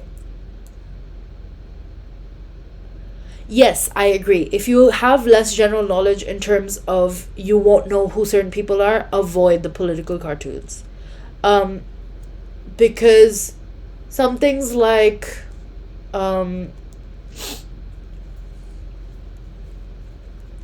for example, if it's about like some niche political cartoon from Australia that you have no idea about, which they're less likely to pick because they know that you don't want to make it political. But if it's like some very niche like Australian political cartoon that you have no idea about the political things, I would avoid it. Yeah, you are N25, not N25, so you're less likely to. Yeah, no, that's so fair. Like, I remember in my, like, when we were in class, we were looking at political cartoons, and there was this one, and then my, like, English teacher asked, "Who is this?" And, like, half the room knew who it was, and the other half didn't. But that's mainly because of context and where you grew up. Some people grew up more on the west side. I grew up on the east of the world, so, like, I wasn't familiar with a lot of context from the west. Um, so things like that. Like, if you don't know, then avoid. Um, I did not know. I was unaware because I grew up in, like, Indian communities. Even though I grew up outside of India, I grew up in Indian communities, and like, I was less knowledgeable about the West in general anyway. So, no. Anyway, there is a lot of questions in the official IB exams. They specify what the text type is? Sometimes they do, sometimes they don't. That can be it's a IB thing. They, like, it's, like, questionable. Sometimes they'll really explicitly say in this. Sometimes they do in the mini intro line as well. Yes, you're right. So sometimes they'll say, oh, this is an extract of an article from the New York Times. Right there, it says it's an article. Sometimes they won't. Sometimes they'll just say this is from the New York Times, which, I mean, most of the times they'll be really recognizable text types. It'll be either it'll be a cartoon, it'll be something like that. There will be political cartoons in the exam. There can be, because it's still a non-literary text type. Whether or not they do that, don't know, but there can be. I think they haven't in a while. They don't do political cartoons. They usually do cartoons and cartoon strips. They don't do. They I think they avoid political trials. Okay, so a comic strip is when it's, in newspapers there's, like, 4-panel comics that are, like, one after another. So, like, Garfield was a comic strip. Hobbs and Chase, I think, I'm saying that wrong, but you know what I'm talking about. That's a comic strip. Calvin and Hobbes, sorry. That's a comic strip. So that's like 4 panels. A comic panel is usually bigger than just the 4 linear. I'm trying to find. Yeah, a comic panel is usually more than just the linear 4-panel comic strip. It'll usually be, like, kind of like a part of a page or a whole page type thing, and then a comic page is a full page. How likely are we to get niche text? Not. Wine labels? Sorry, what? Since when? Your teacher is insane. I'm sorry, I don't usually say this because teachers are usually right, but this is insane. No one's analyzing a wine label and, like, receipts and stuff in a English paper. They are not gonna give you that. No, ads are fine. Ads, I agree. Ads are definitely a text type. Whether it can be a wine ad. I'm not saying that. I'm saying the wine label is not something you're gonna be analyzing in a paper one. It's a non-literary text. You're not gonna do a restaurant receipt. You can't. Like, you can, but it's not gonna come in an exam. Okay. I'm gonna say this right now.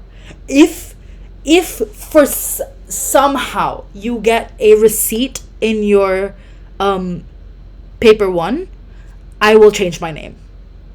I will legally go and change my name if you get a receipt in your paper one this year.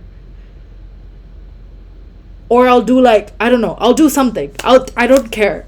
There's no chance, bro. You're not getting a receipt in your paper one. I'm so sorry, but that's not happening. IB is creative, but IB is not gonna give you a receipt. Let me be so for real. IB is creative, but IB is yes, please. If you can, send it to me. I need to know what this was. Anyway, yes, please go for it. Okay, let me keep going, because I'm getting derailed again. Okay, we're gonna do an example, guys. This is gonna be amazing. Okay, This is a Coca-Cola ad. I want everyone to make a list of devices that you see. Here's a tax statement that we sent to the Swiss government. That's so good. I love that. Okay, guys. No, everyone, focus. Make a list of all the observations. No, okay. Spoiler your answers, please. But make a full list and then send it. Spoiler your answers and make a full list before you do it. Please. Thank you. Just so I can make sure that everyone's... Because I want everyone to... Okay, to spoiler the answers, add... Hold on. Let me just... There you go.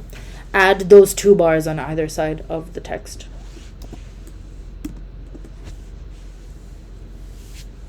Basically like that, but replace the text with your text. Anyway, what was I saying? Yeah, so everyone make a list of your examples and I will be right back. I'm gonna get some water.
Not the Nani's Coke broken.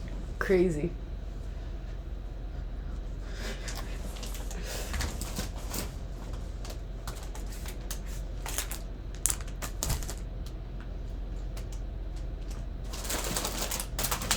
R.I.P. Nani is crazy, guys.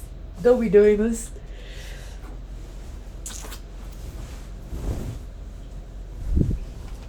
Poor Nani.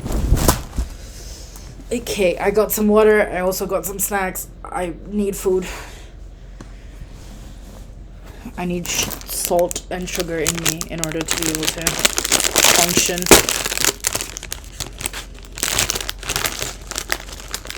Okay.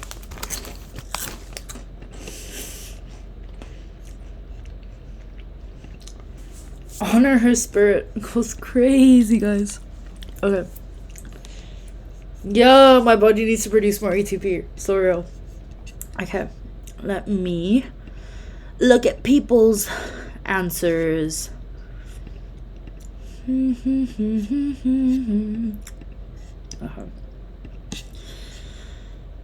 Lovely. I'm gonna wait till everyone's... I'm in a Popeyes right now. That's crazy, bro.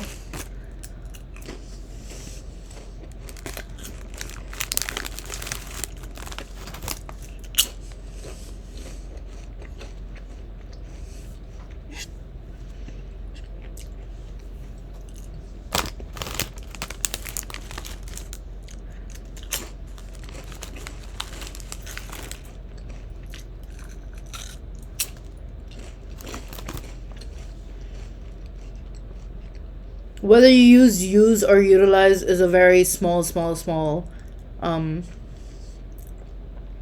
like semantical thing. You can use either, really.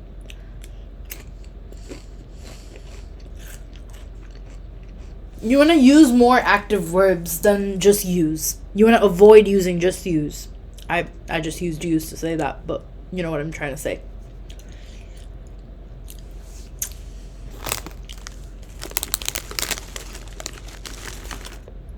You went from Starbucks to Popeyes. Crazy.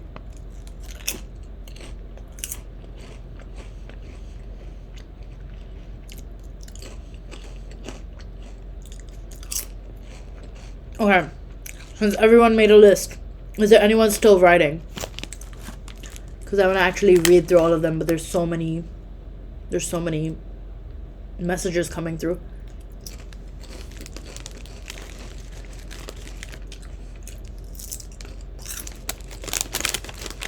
I think a couple of people are still writing. I'm gonna give it a second.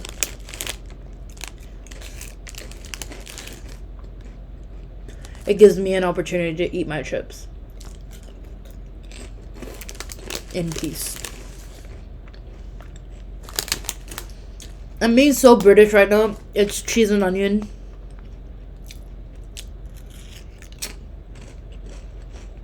Because I don't have... It is the main reason I want to eat my chips, guys. Let me eat in peace. But... what was I gonna say? I miss all my Indian chips, man. Crying. I'm crying. I'm dying.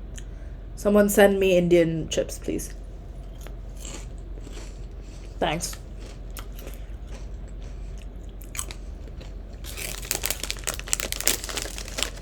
There's so many good Indian crisp flavors, bro.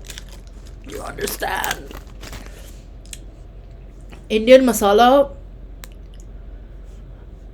bro.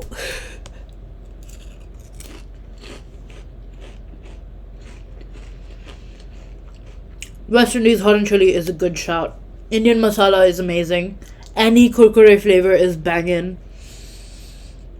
I like how I'm just talking about chips right now. Anyway. Okay.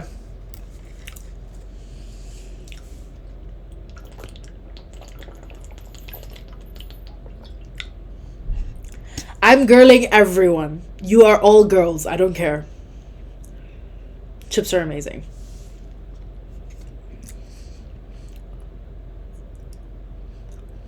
Sorry for making people hungry. I'm not a Nikki. Excuse you. No. But everyone can be a girl. Stop. Anyway. Okay, I think most people are done. So let me go through people's answers. Let me go to the top. Okay. So, choice of color, good. Ellipsis, good. Background color, good. I think instead of background color, you can say different font colors. Now, this is Safa, by the way. I'm going through each person's. Instead of background color, you can say negative space. You can say things like that. But I think it's a good general point as well. Different font colors, yes, good. Okay. Inclusive language, the labels, yes, nice. Negative space, nice. Brand association, also nice. Tagline and slogan, also nice. Okay. Bandwagon. I don't know what bandwagon means, Apollo. You're gonna have to expand on what bandwagon means. Contrast, yes. Cultural reference, yes, definitely. Cultural reference is a big thing here.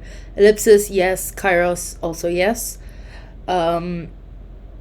Selective use of color, nice. Appeal to pathos, very nice. Use of different languages, definitely. Illustration, also nice. Friends and family are open. Sizes of bottles are different. That's also very nice. In terms of that's nice. Order of importance. Pathos, appeal through familial advertising, nice. Oh, by the way, if you guys are saying anything in chat, I can't see it right now because I'm going through every single person's thing. Pathos, appeal through familial advertising, yes, very nice. Coca-Cola's intention to target family audiences, also very nice. Depicting the perfect family lifestyle, also very nice. All of this is good, but all of this is only talking about pathos, is my only issue with this, Nemo. It's all good and it's all relevant, but it's all talking about that one pathos appeal. You're not referring to enough different types of devices, essentially. Okay. Usage of red color is not directly connotated with Coca-Cola. Is not directly connotated with Coca-Cola, but I thought it is directly connotated with Coca-Cola. But yes, red makes humans hungry. Nice. I love that point. I love you bringing in scientists have discovered red makes human hungry. That's good. Okay. Utilizes the word family to create a sense of familiarity. Yes. Personal collection. Absolutely. Utilizes listing to create and is directly connotated. Perfect. Nice change. Okay. Utilizes the word family to create a sense. I read that already. Cleverly utilizes listing to create an adding on effect in terms of, yes, sharing potential. Nice. Negative spacing, definitely very nice. Bold brand logo, also very nice. I feel like I'm just saying very nice because all of you are good at this. Each bottle features a synonym of a family member, definitely. In a variety of languages, also definitely. I think, yeah, this is all nice. And then, ooh, someone pinged me. You're gonna have to wait, guys. You're gonna have to wait. I'm going through it. I'm trying to make sure I address every single person. So if I lose it, I will lose it. Anyway, okay. Visual composition, lining of Coca-Cola with gradual growing effect. Nice. Personal appeal to emotion. Bottle labels. Whoa, this is really good. I like the fact that with every single device that you mentioned an evidence. I didn't ask you to do that, but I like that you did that in practice because it makes it so that you know what you're doing, because this is something you would do in an outline. This is something you would want to mention in an outline. You would say, this is the device, is what the evidence is, the device is the evidence. I like that you did that. Central open bottles colliding with each other, nice, very nice. White background, contrast, big deal. Ellipsis, very good. Brand name, very nice. I think that's my favorite one so far in terms of holisticness. That has a lot of them. Okay. Usage of color, definitely. Pathos, definitely. Usage of exploding Coca-Cola bottles, yes. Makes condensation, yes. Very nice. Okay. Nemo did it in multiple things. Okay, wait. The cheers action from the two biggest bottles shows their emotional appeal. The visual depiction of the bottles decreasing in size as they depict distance. Yes, all of that is correct. Okay, is that everyone's? I think that's everyone's. Okay, now I need to read. No, there's more. Never mind. Okay. Logo in a prominent area. Yes, very nice. Stylization of the word Coke. That's very good. I like the fact that you mentioned stylization. Negative space. Yes. Color. Yes. Nemo just did it in multiple sections. I didn't realize that. Okay.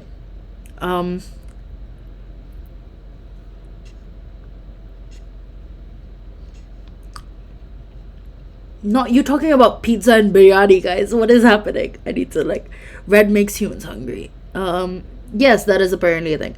The bandwagon effect is a psychological phenomenon where people adopt certain behaviors, styles, or attitudes simply because others are doing. Ooh, that's a very nice inclusion then. I like that. That's very good. Very nice behavior. Okay.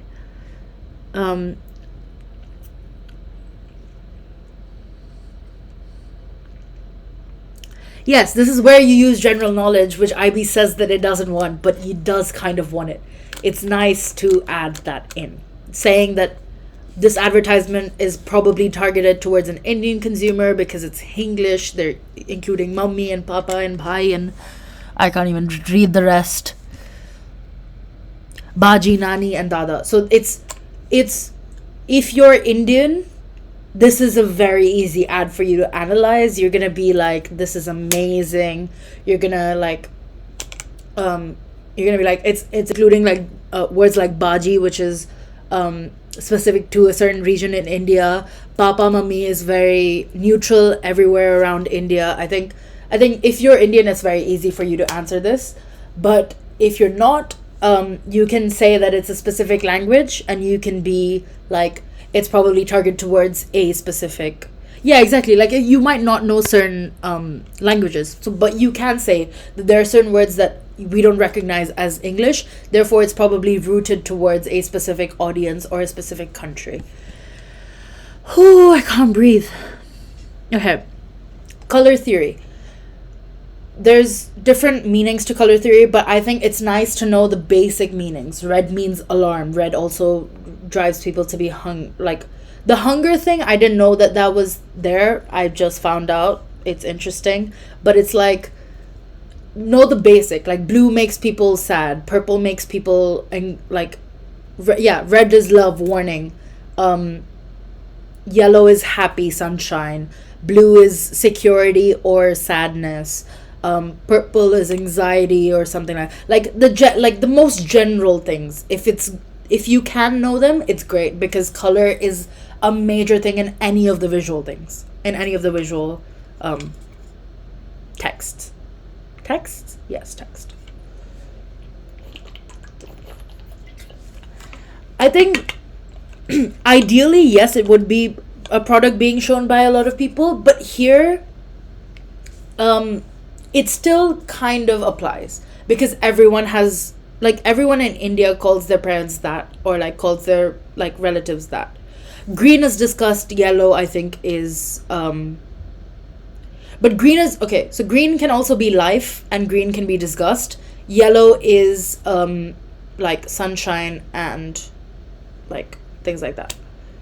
Happy, yes, happy. South India does exist, but the thing is, most ads in India will very specifically be centric to North India. I fear, unfortunately, that's a problem in India, but we're not going to go into that.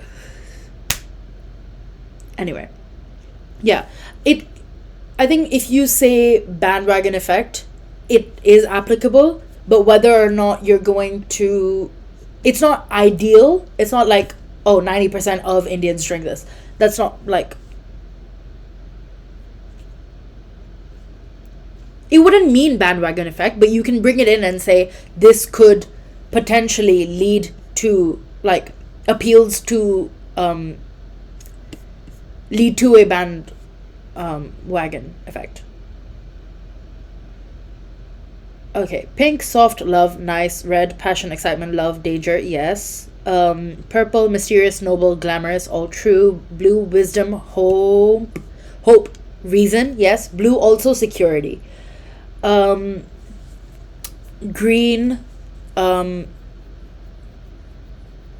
nature, growth, freshness, yes, but also possibly disgust. Yellow, hope and joy, yes. Orange, warmth, kindness, yes.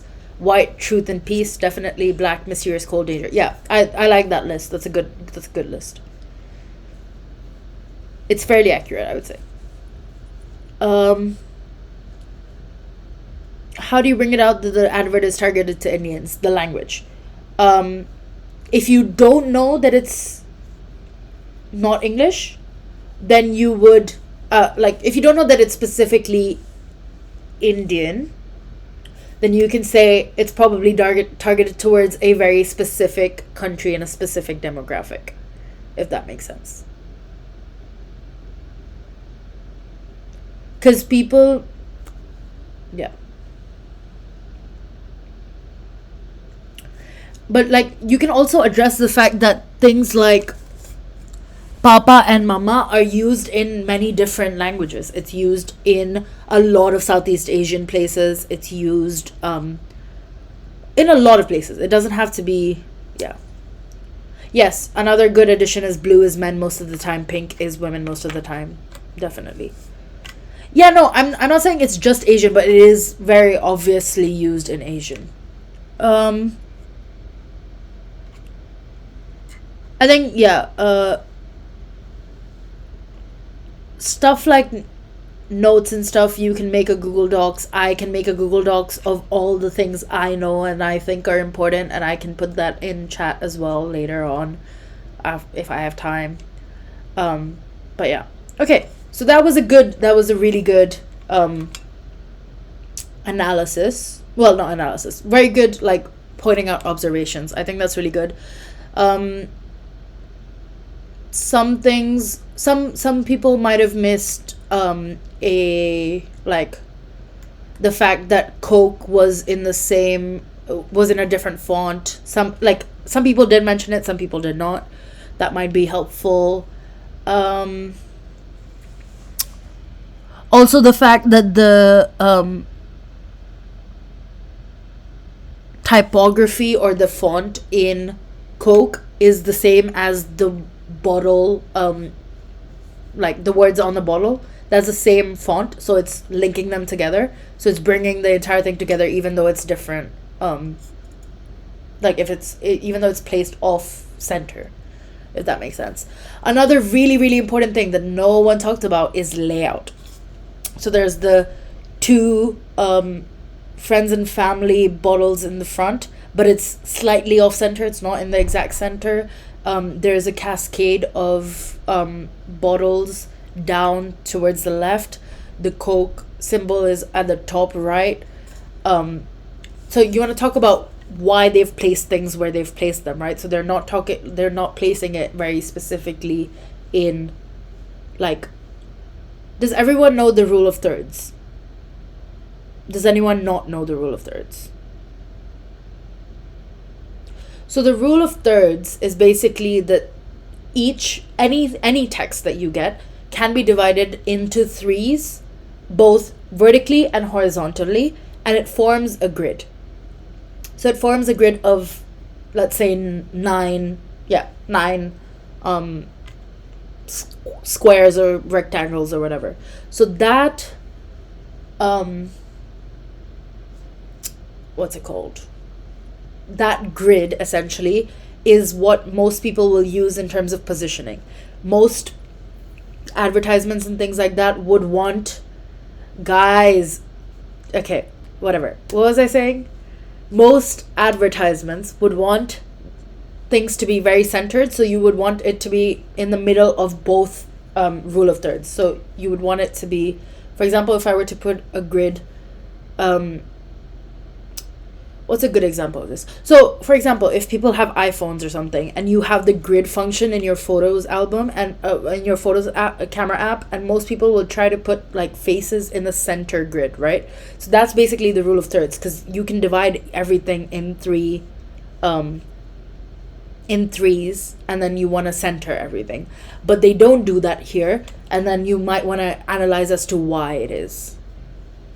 As a photographer, the idea is to get on one of the lines to make it more interesting and aesthetically pleasing. Yeah, sure. Like, it depends. Sometimes there's aesthetics, and then sometimes you need it in order to bring your attention to it. So some people might put, so here you're putting it on one of the lines, but sometimes you can put it right in the middle of the grid in order to emphasize that specific thing.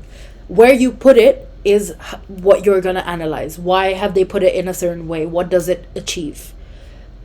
Putting it off center makes it more dynamic, it drives the reader to think, it looks more aesthetically pleasing, things like that.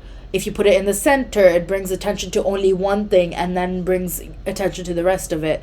Here, since it's a cascade, it's bringing attention from friends and family to specific people. So that's why your friends and family are joined together, and that's the more general thing. And then you're going down a cascade, which basically you're going down a specific like line of thing. Let me read. The bottles might be creating a vector line leading towards the logo as well. Yes, definitely. That's 100%. It brings attention to the logo more because the bottles are getting bigger as you go to the logo. So your natural, another one of the things that you usually analyze is Z-line view. So most people's eyes track from top left to top right to bottom left to bottom right. That's generally. Here they intentionally change, they both favor and change how you go about it. So if you go down the Z-line view, it still works. Your first attention is brought to the Coca-Cola and then the bottles, and then you're just going across. But you could also see it as the cascade is bringing your attention to the Coca-Cola logo. You can analyze it either way. Okay.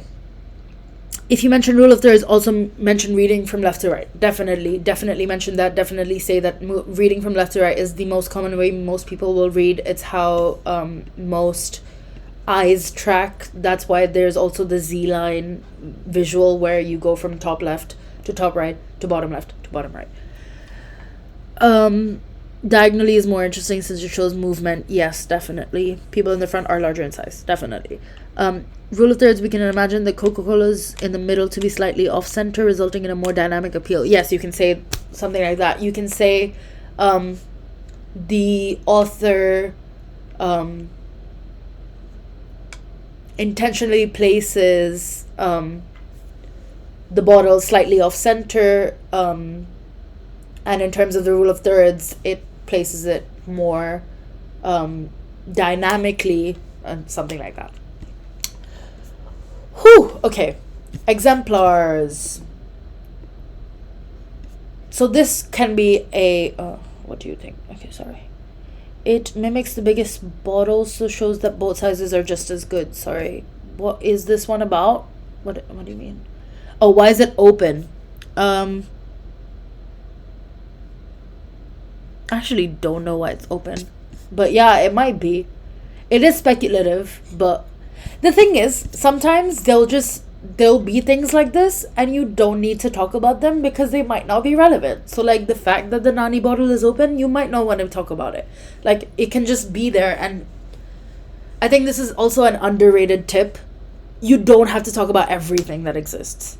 That is not a requirement from the IB. The IB does not want you to say every single thing about a text type. It can just be, you have to pick and choose what's relevant to the argument that you're trying to make. If that makes sense. Do people understand that? Because I think that's a criminally underrated advice. Do not, never, ever, ever try to analyze every single thing in any text, because you can't, because you don't have the time or the word count or the ability to write a good enough essay if you try to talk about everything. You want to talk about the specific things that make your argument stronger and actually demonstrate what you're talking about, if that makes sense. Definitely, yes. Popping of the liquid shows how Coca-Cola is a fizzy drink. Yeah, definitely. 100%.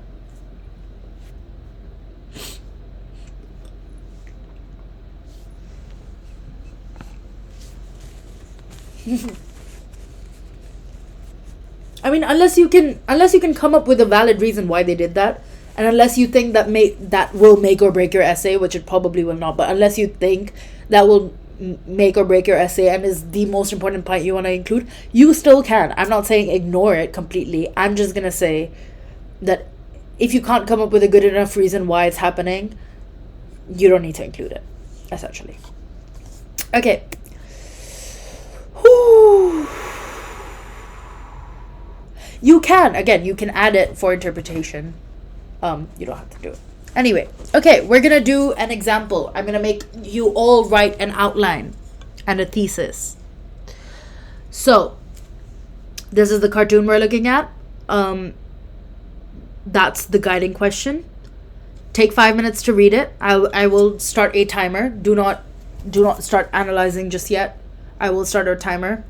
And your 5 minutes to read the questions start now.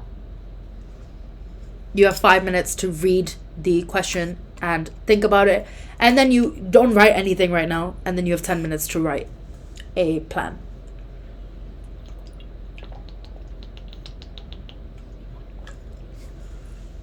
Sorry, let me just send it in chat.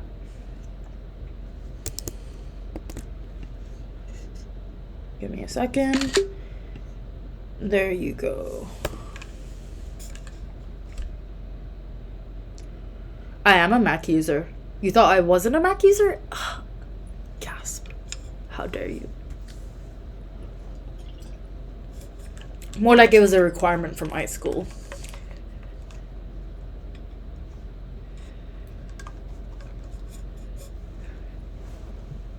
My school required us to use Macs for some reason. I don't know. Capitalism. Yep, that's the right answer. Anyway, guys, focus. You have 3 minutes and 57 seconds left. It's okay if you guys need to leave. You can. We're not analyzing wine labels today. Trust. I do law. Except I do sessions for bio for some reason, but whatever. Anyway, focus. Do your readings. SMH. I'm shaking my head at my screen right now.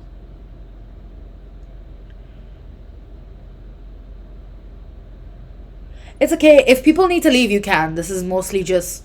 And if you have other questions, you can DM me always. But if people... You want me to do Chips ASMR? I can't do ASMR.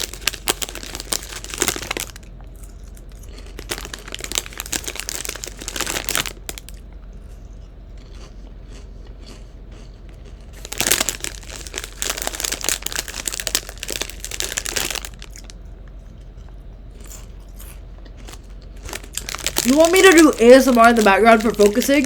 That's not going to be in your exam. Can you give us a list of rhetorical choices that we should remember for paper 1 because I keep forgetting them? Yes, at the end I will do that. 100%. But yeah. Again, if people need to leave, you can now. This is just going to be a example thing, and then after this it's just Q&A. So if people have questions, I'll try to answer them as best as I can. If you have other questions and don't want to wait until the Q&A section, either you can DM me, as long as you're not weird about it, or you can ping me in the M25 English chat, which, let me link it here. And then I will respond. As long as you ping me, because it will get lost if you just put in a question there and I don't notice it. If it's specifically geared towards me, ping me. If it's not geared towards me, I'm pretty sure either me or someone else will answer it. You have 2 minutes left, by the way, for your reading. Sorry, this is a lot of yap. If people need to concentrate, you can mute, deafen yourselves. Sorry, Clearly I love speaking.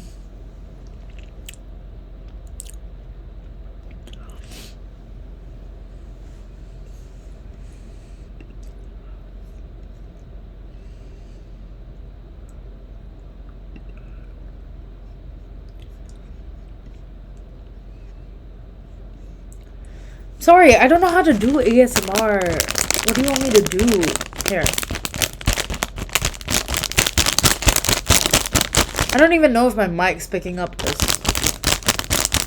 Just hear crinkling a bag. Yeah, you guys better all get 5s at least, minimum. No, my mic's not picking up me chewing, and I ate all my chips already. Anyway, you all better get 5s minimum. I expect 6s from everyone, but I don't want to be a pressuring force. So you all get 5s. You all better get 5s minimum. Anyway, you got 30 seconds left to read, and then yeah. Realistically, you should all get 6s, but I'm not gonna be mean about it because I don't want to do that, Your finals should all be 6s. I want all of you guys to come back in July and text me and be like, oh my god, I got a 6. I would love that.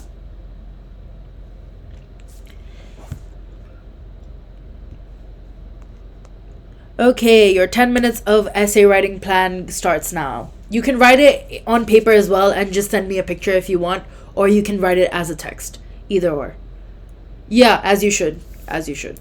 As you should. It's okay, I won't be disappointed. Even if you guys don't do well, I will not be disappointed at all. Don't worry. I'm not trying to be a toxic mother to everyone. But yeah. Anyway, your 10 minutes of essay plan writing / thesis statement writing started already. So please do that. If you want to write it on a piece of paper and send me a picture, you can do that. If you want to write it in the chat, you can do that. At the end, I got a 6, but that was because of extenuating circumstances. But throughout, if you're asking throughout IB, I got 7s. I got maybe a couple 6s throughout IB, other than the final. But throughout, in the 2 years, I got 7s.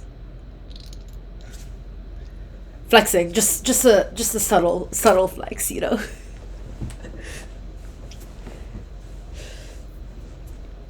Anyway, I hope everyone's writing an outline and a thesis, because I want to see all your outlines and theses.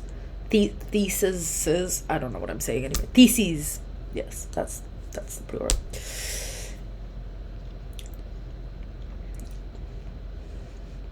It's not thesi, is it? It's theses.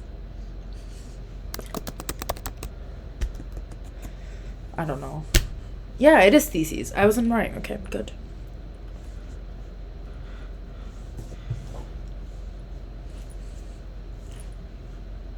Anyway, everyone better be writing a plan. I keep saying it just because I don't know if everyone is. Oh wow, we're dropping like flies as soon as I said you have to write plans. Great, guys. This is really nice. But yeah.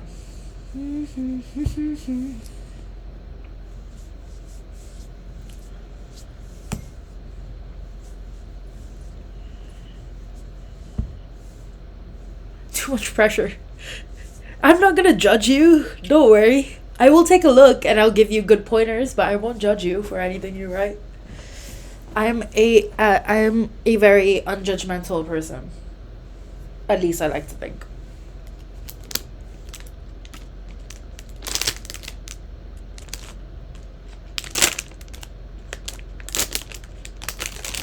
No, if you write something unhinged, I'm just gonna assume you're trolling, and then you'll get banned. That's a lie, you're not getting banned, don't worry. I was joking! I could joke, guys. Come on.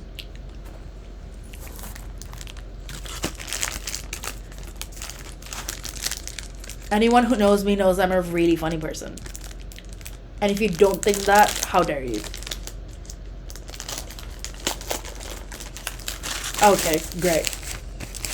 I think by the time you become admin, I'll probably retire. I'm so close to retiring already, and it's only been like 8 months.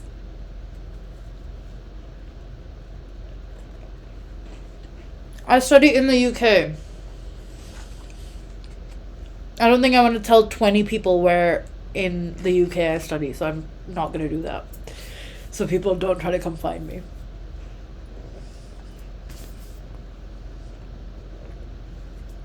I'm pretty sure I said it in my bio session yesterday. So people probably know.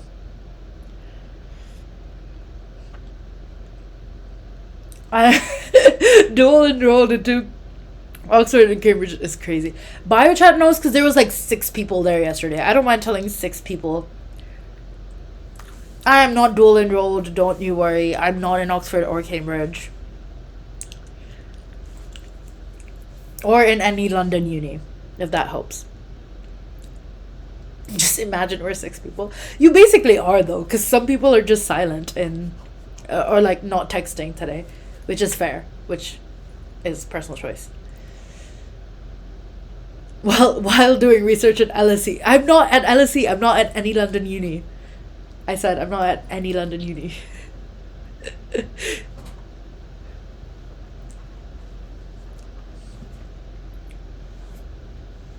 I don't know. I don't think I know anyone in LSE law, actually. I have a mother there. That's crazy.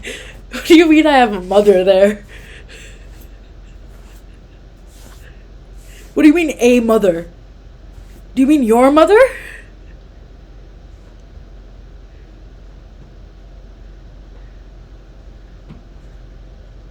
I'm gonna study in the US. That's fair. I just don't want to go to the US. I didn't want to go to the US to begin with, and now I don't. Yeah, that's what I'm saying. What do you mean a mother? I didn't want to go to the US before either, and I don't want to go to the US now even more, so. Oh, okay, sorry. You said a mother, and I was so confused for a second. Fair enough.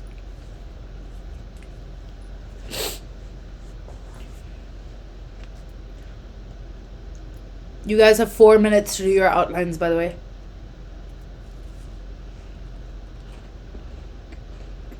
I've adopted Sakura basically at this point. I am your mother.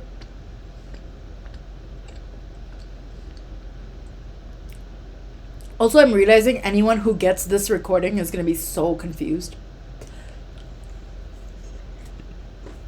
Because the chat is not being recorded. So,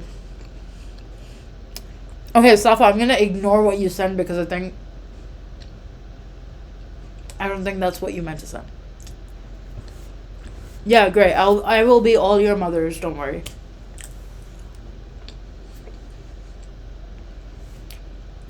What do I mean by the outline? I talked about my outline. Let me go back. Something like this. Everyone said that I sound like a mother. I'm 18, guys. I'm a child. Oh, okay, great. I can't be anyone's mother. Never mind. No, so not just your intro. I want a thesis, and I want body 1, body 2, body 3, as many as you want. Yes, I am but a child, guys. I turned 19 this year.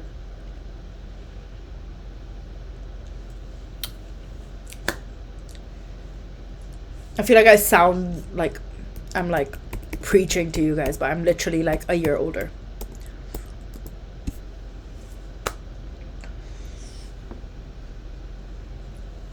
Okay, Nemo. Yes and no. That thesis is good. Wait, let me reread that thesis actually before I say it's good. It is, but let me just...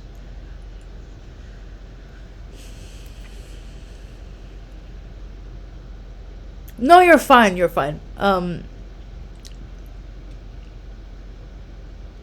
I'm not taking back. I'm just making sure that I'm actually reading it properly.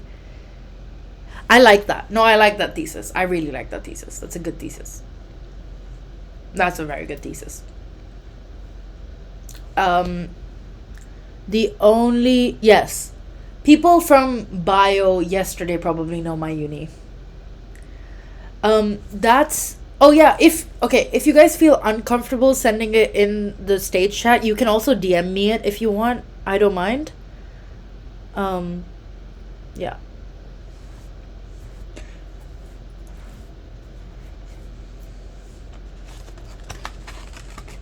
It's fine. Once we get to the Q&A session, I feel like the audience is going to die down. And then if you ask me again, I might answer.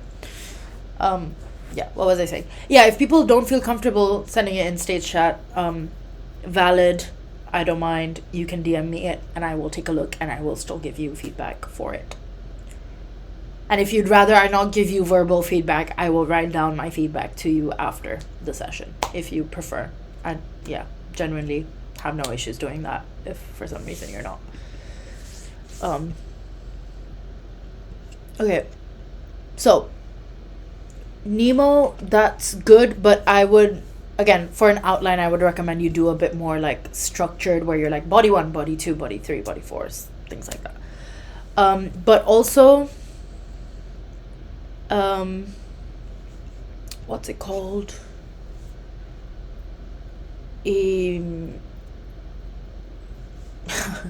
Not you hiding the thing. You have to type. Hold on, let me just do this first. There you go. What I sent. That's how you spoiler your answer. What was I gonna say? Okay, let me read B's. I can't breathe. Oh, your 10 minutes are up, everyone, so you better send your answers to me right now. I forgot that I put a timer on.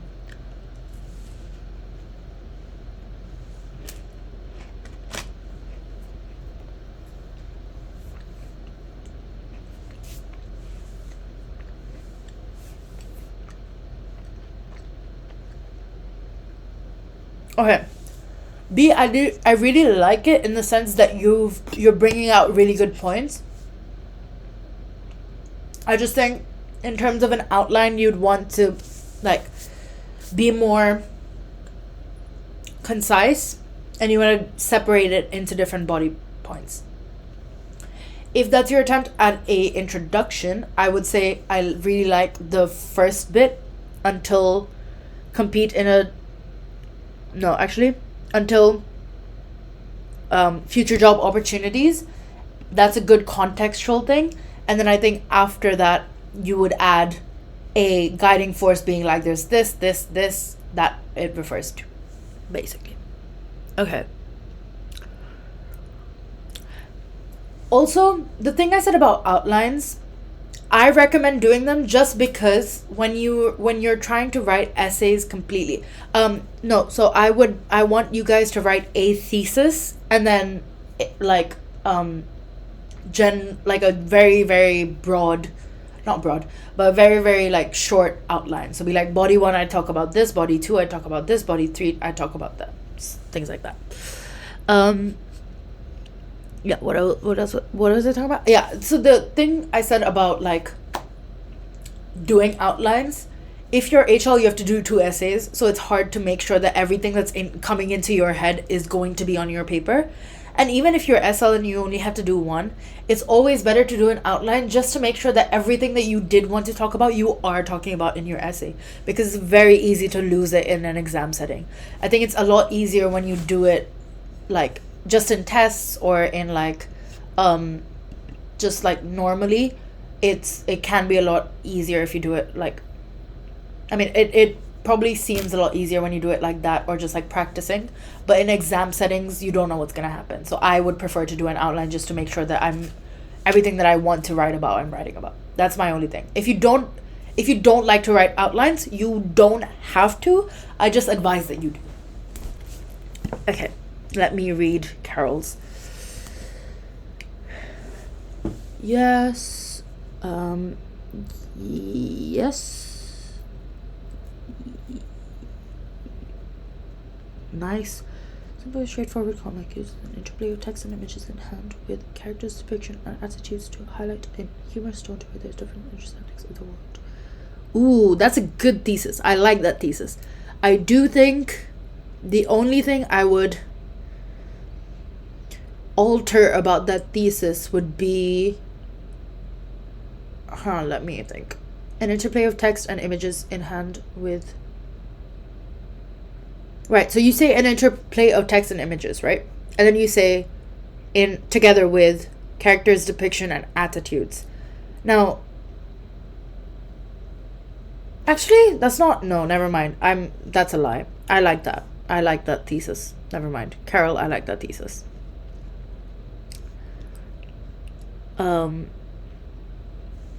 Let me read your body and then I will come back to the thesis and make sure that you're actually talking about what you want to be talking about.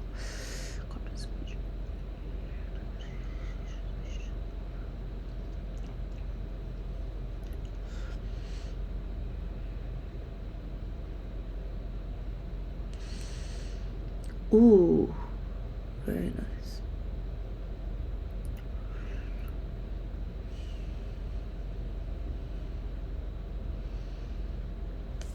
Right. So this is really, I really like this outline. This is a good outline.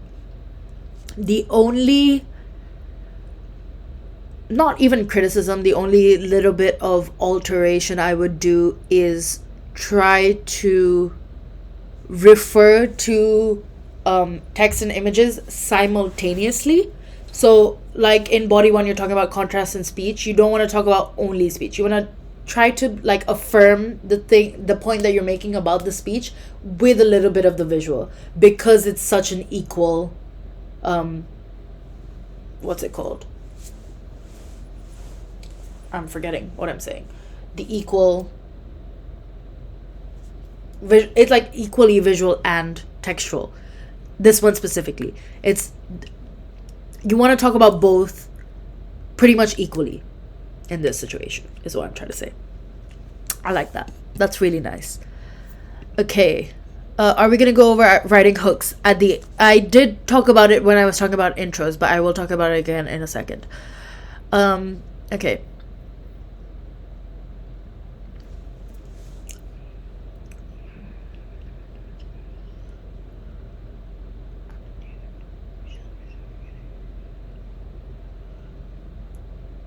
Nice. Okay.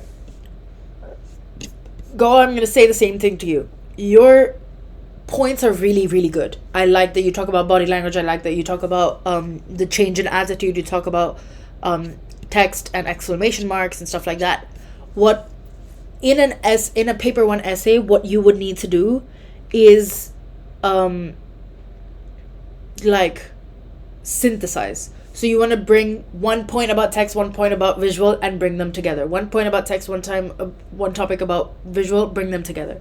You want to talk about visual because the question says, how do both text and image create humor in this comic strip? You want to talk about text and image simultaneously and how they create humor. You don't want to talk about here's text, here's image, here's text, here's image. You don't want to really do that because it just makes this kind of essay where it's like very separated and you're like, okay, this is a point, that's a point.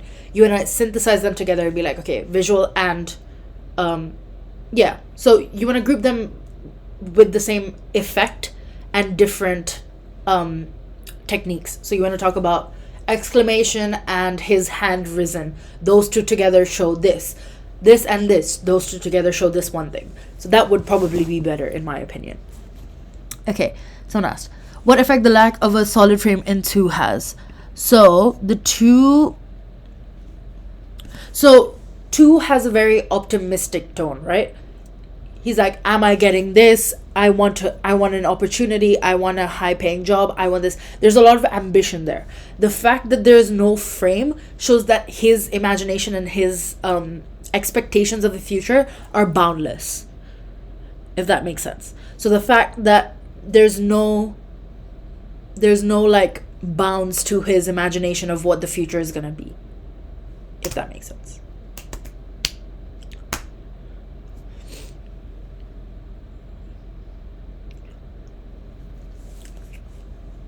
Boundless nature of optimism. Yep, exactly.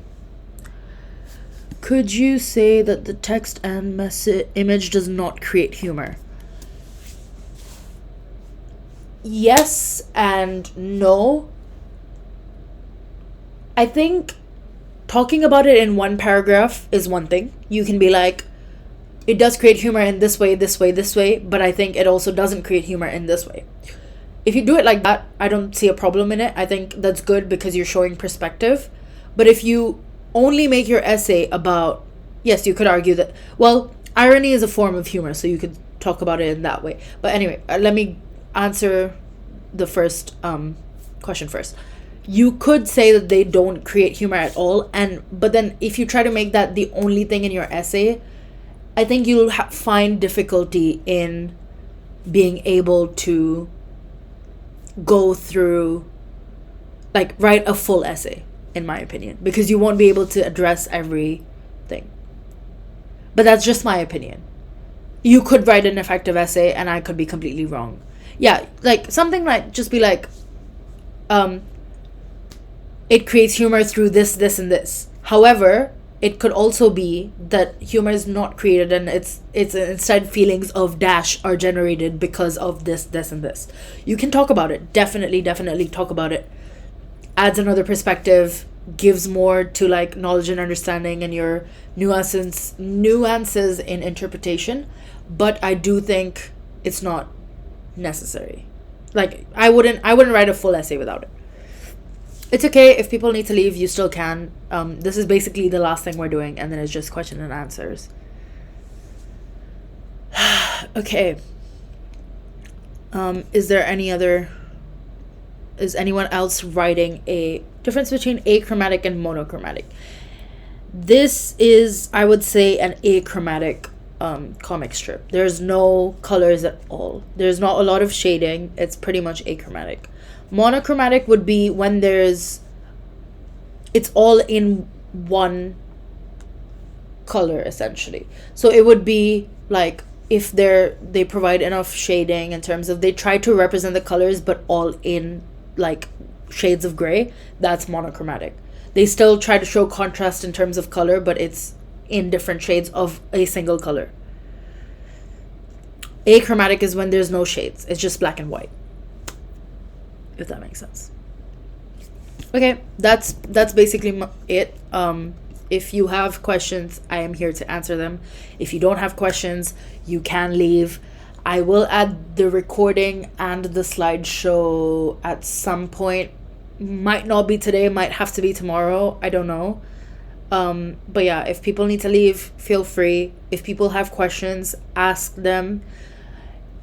Someone wrote a really, really long Nice. Okay, let me read this really quickly. This is a good, okay, this is a really, I don't know what the content is, but this is a really good example of how you want to write a outline. You want to go through the entire, this is what I'm going to say in my introduction, this is what I'm going to say in my body 2, body 3, body 4. You can say that. Yes, you can say that it's supported by the lack of speech bubble before I read this person's thing. Apollo, you're right. You can say it's supported by the lack of speech bubble. And the exclamation marks. All of those together, textual element and visual element together. Okay. This comic utilizes both text in the form of diction and image in the form of text in the form of diction and image in the form of body language and facial expressions to create humor in this comic strip by highlighting the current situation where kids feel dissatisfied that school doesn't guarantee them a good condition in the 21st century. I like this thesis. This is a good thesis. You're getting textual elements and you're getting visual elements together. You're using words from the question itself. The only way I would kind of change it is phrasing, just to make it more like easier to understand, because it's a little bit of a run-on sentence there, so you can change the phrasing a little bit. I don't know how I would phrase it exactly. I have to like reread it a couple times, but yeah, just in terms of phrasing. But I like the content of your thesis. That's good.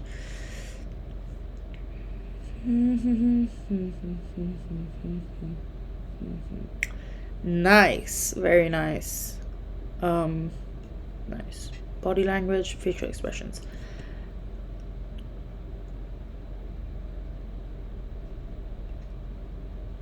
I really, really, really like this outline. I'm gonna say to you what I've said to 2 other people. A little bit of synthesis.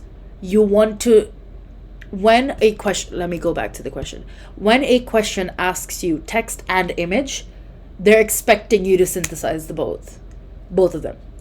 If you write it like this, it's still a really strong essay. It could still definitely get a 7 for sure, 100%. I think it's a really strong essay. I just think, in order for it to be a really good 7, or in order for it to actually reach the 7, I don't know how you write essays, so I don't know whether or not that would be like feasible, but I think a good way is to synthesize. So bring together, you can still structure it like this. That's not an issue at all. But when you, for example, if you're talking about diction, you can also bring in, okay, for example, you're saying he speaks in a formal like language. Okay, but then what else visually adds to this? When you're talking about body language, what textually adds to this? You want to talk about both simultaneously, even though if you're structuring it around one specific one. I love the analysis. I love everything you've talked about, and it makes a lot of sense. And in an essay, I think this would be really good. Just in the sense of, I would synthesize it a little bit more. Just to make sure that you're actually equally discussing both text and image throughout your essay, which can be an important skill to have, I think. But yeah, just a little bit of balance. It can still be, like I said, the structure can still be the same. You can still, one paragraph can be more specifically to body language, but you just want to include a few things, be like, okay, but visually it also shows this. Yeah. Okay, I'm gonna go back to the Q&A thing. Yeah, so if people have questions, you can, would you recommend going panel by panel? You can definitely. You don't have to either. Like I said, like Confirmed, the like structure they gave is still a really strong structure. As long as you integrate a little bit of the other side as well into it, it's a really, really strong structure still. You can go panel by panel. You can be like in panel 1, panel 2. But the only thing I would find is when you go panel by panel, sometimes the issue that arises is you'll become very descriptive and not analytical. Because you'll be like, in this panel, this happens. And in this panel, this happens. In this panel, this happens. That's a very common issue. To avoid that, it would be better if you go like in terms of themes. And going panel by panel will also like very lineate your response, in my opinion, because you want to show that it's being used throughout the comic thing. Okay, Humor in the form of irony is created by representing 20th century students blaming the bounds of the education system rather than focusing on self-improvement and hard work. Yes, you can. Explain how it affects the readers more so, but yes, you can, definitely can. Okay, Kairos. Let me pull up something on Kairos. At the same time. Oh, whoa. Okay, Kairos. And hooks, yes. I did talk about hooks earlier on, but let me talk about Kairos first.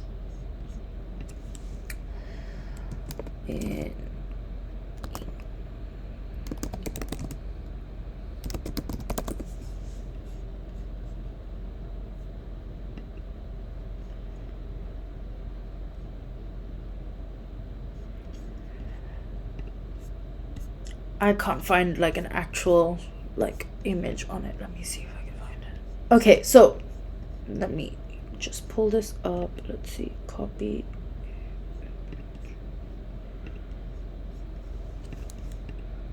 Okay, perfect. I'm gonna put this in chat because I can't be bothered to put it in a slide. If it works, that is. There we go. Okay.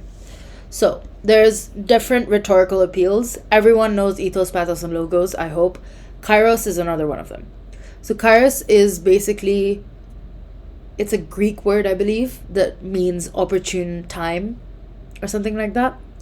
And the way they describe it is the most suitable time and place for making an argument and the most opportune ways of expressing it. The main point of Kairos is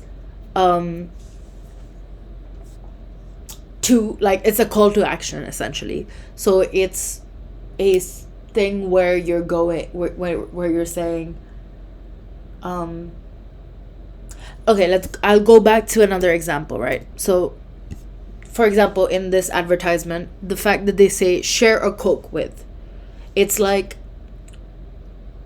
almost, I don't want to say order you to do something, but it's kind of like suggesting you that do something. It's an imperative command. That's a really good answer. It's through the use of an imperative usually. So that's why, so in terms of what technique would it pair with? Imperative exclamations, or like things like join us now in like advertisements and stuff like that. That's kind of Kairos, because you're calling to action and you're trying to like make an argument. That's Kairos. In body paragraphs, you would probably talk about it together with ethos, pathos, and logos. So if you're doing an entire paragraph on rhetorical appeals, then you would talk about ethos, pathos, logos, and Kairos. You don't always have to talk about Kairos, but if you think that it's relevant, then bring it in. I think definitely for advertisements, it's a really good technique to include as well. I think also Petrichor might go through it. If she doesn't, then I might talk about it also later. How would I phrase it though? I mean, it appeals to the audience through a call to action. You don't actually have to say that it's Kairos, but you can also say that. You can say the rhetorical, the author of the advertisements uses the rhetorical appeal of Kairos to drive the reader into action or something like that. You can mention this fancy word. It's the same way you would mention ethos, pathos, and logos. Just be like, it appeals to their, like, to the Kairos. Or say the rhetorical appeal of Kairos. Something like that. Okay. Oh yeah, okay. About hooks. So, I talked about this a little bit in introduction, but in my opinion, you don't necessarily need a hook. Your introduction should be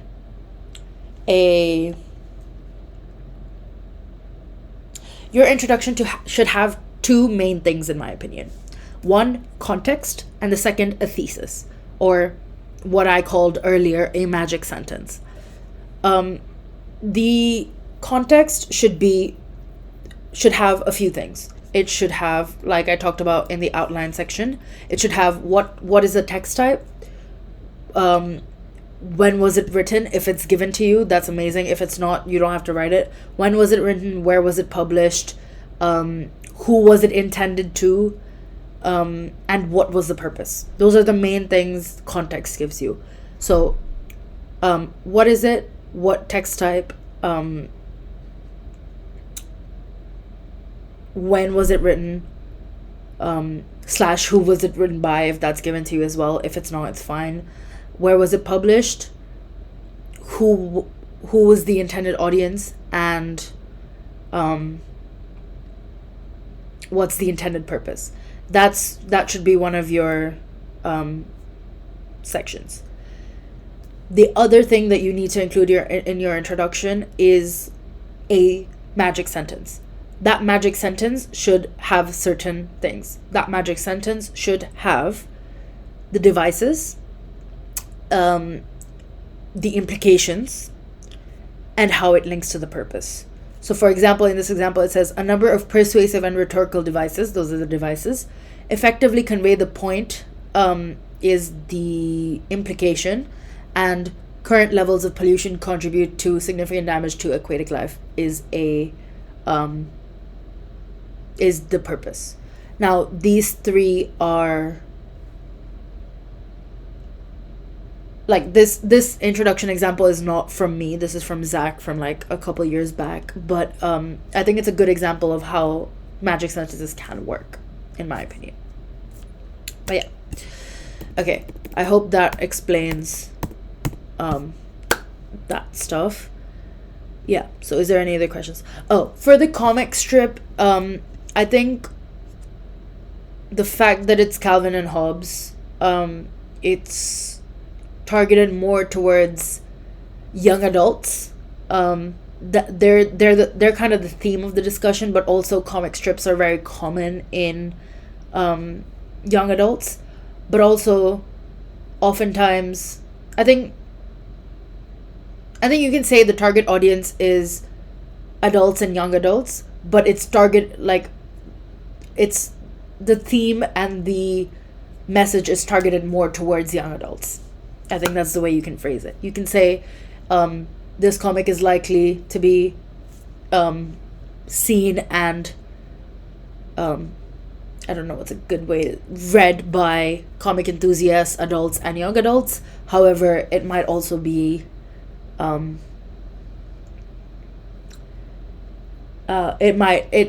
based on the message, it might be geared towards young adults. Okay. Types of structures. In which sense? I don't know sorry, I'm like a little bit, I don't know what you mean by types of structures. Is Calvin and Hobbes usually in color, or is this panel just old? I don't remember. I will find that, but I will find it. Oh, okay. Let me see. Let me see if I can. In terms of narrative and chronological,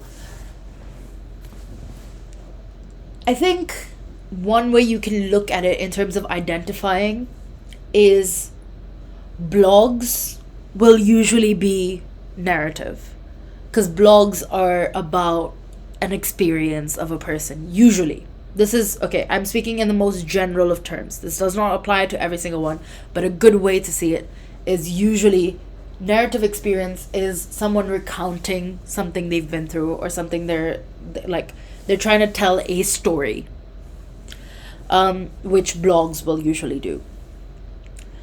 Chronological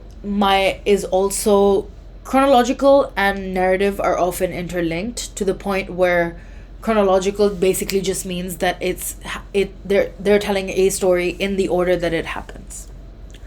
Argumentative is usually used in articles, in op-eds, and other such things, where they're trying to convince you of a point that they're trying to make. So they're trying to there's also circular stream of consciousness. Yeah, I'll talk about that in a second.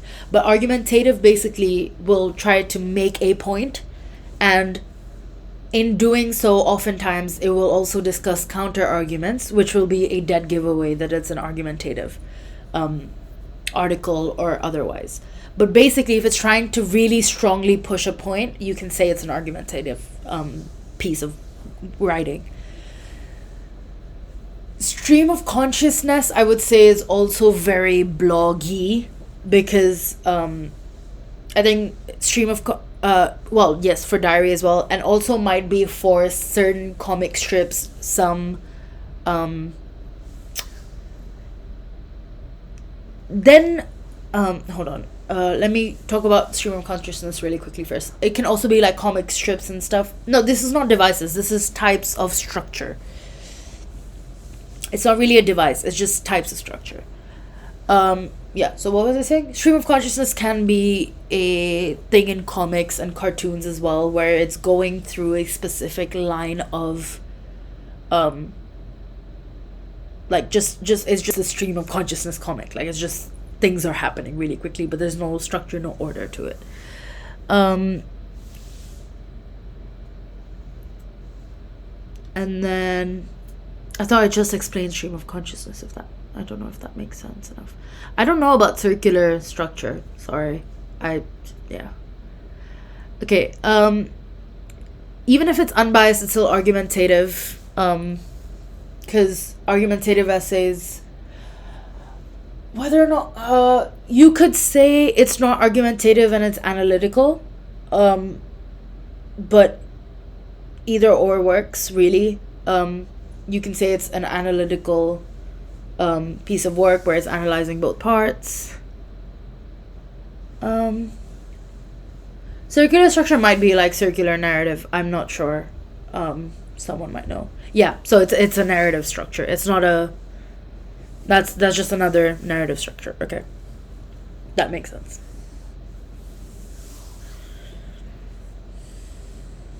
Yeah. Okay. Are there any other questions? Also, if people need me to read intros and conclusions or essays or practice essays, ping me first just to make sure that I do have the time to read them. But also, if you DM me, I'll probably answer anyway. So you can do that. I will do a P2 session, paper 2 session sometime.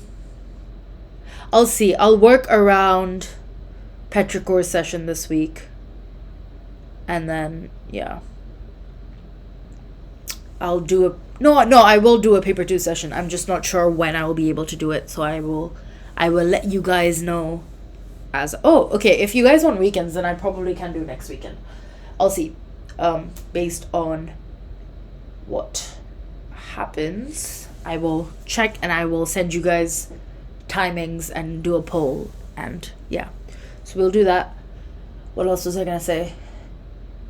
Yeah, if you guys have any more questions, I'm gonna stick around for like 5-10 more minutes, probably fewer, less than that, but I will stick around if you have more specific questions just for paper 1. If you have other questions, just English related anywhere, you can ping me in the M25 English. You can DM me. And I mean, those are the only two. And then I'll do a session at some point so you can ask then as well. And that's about it.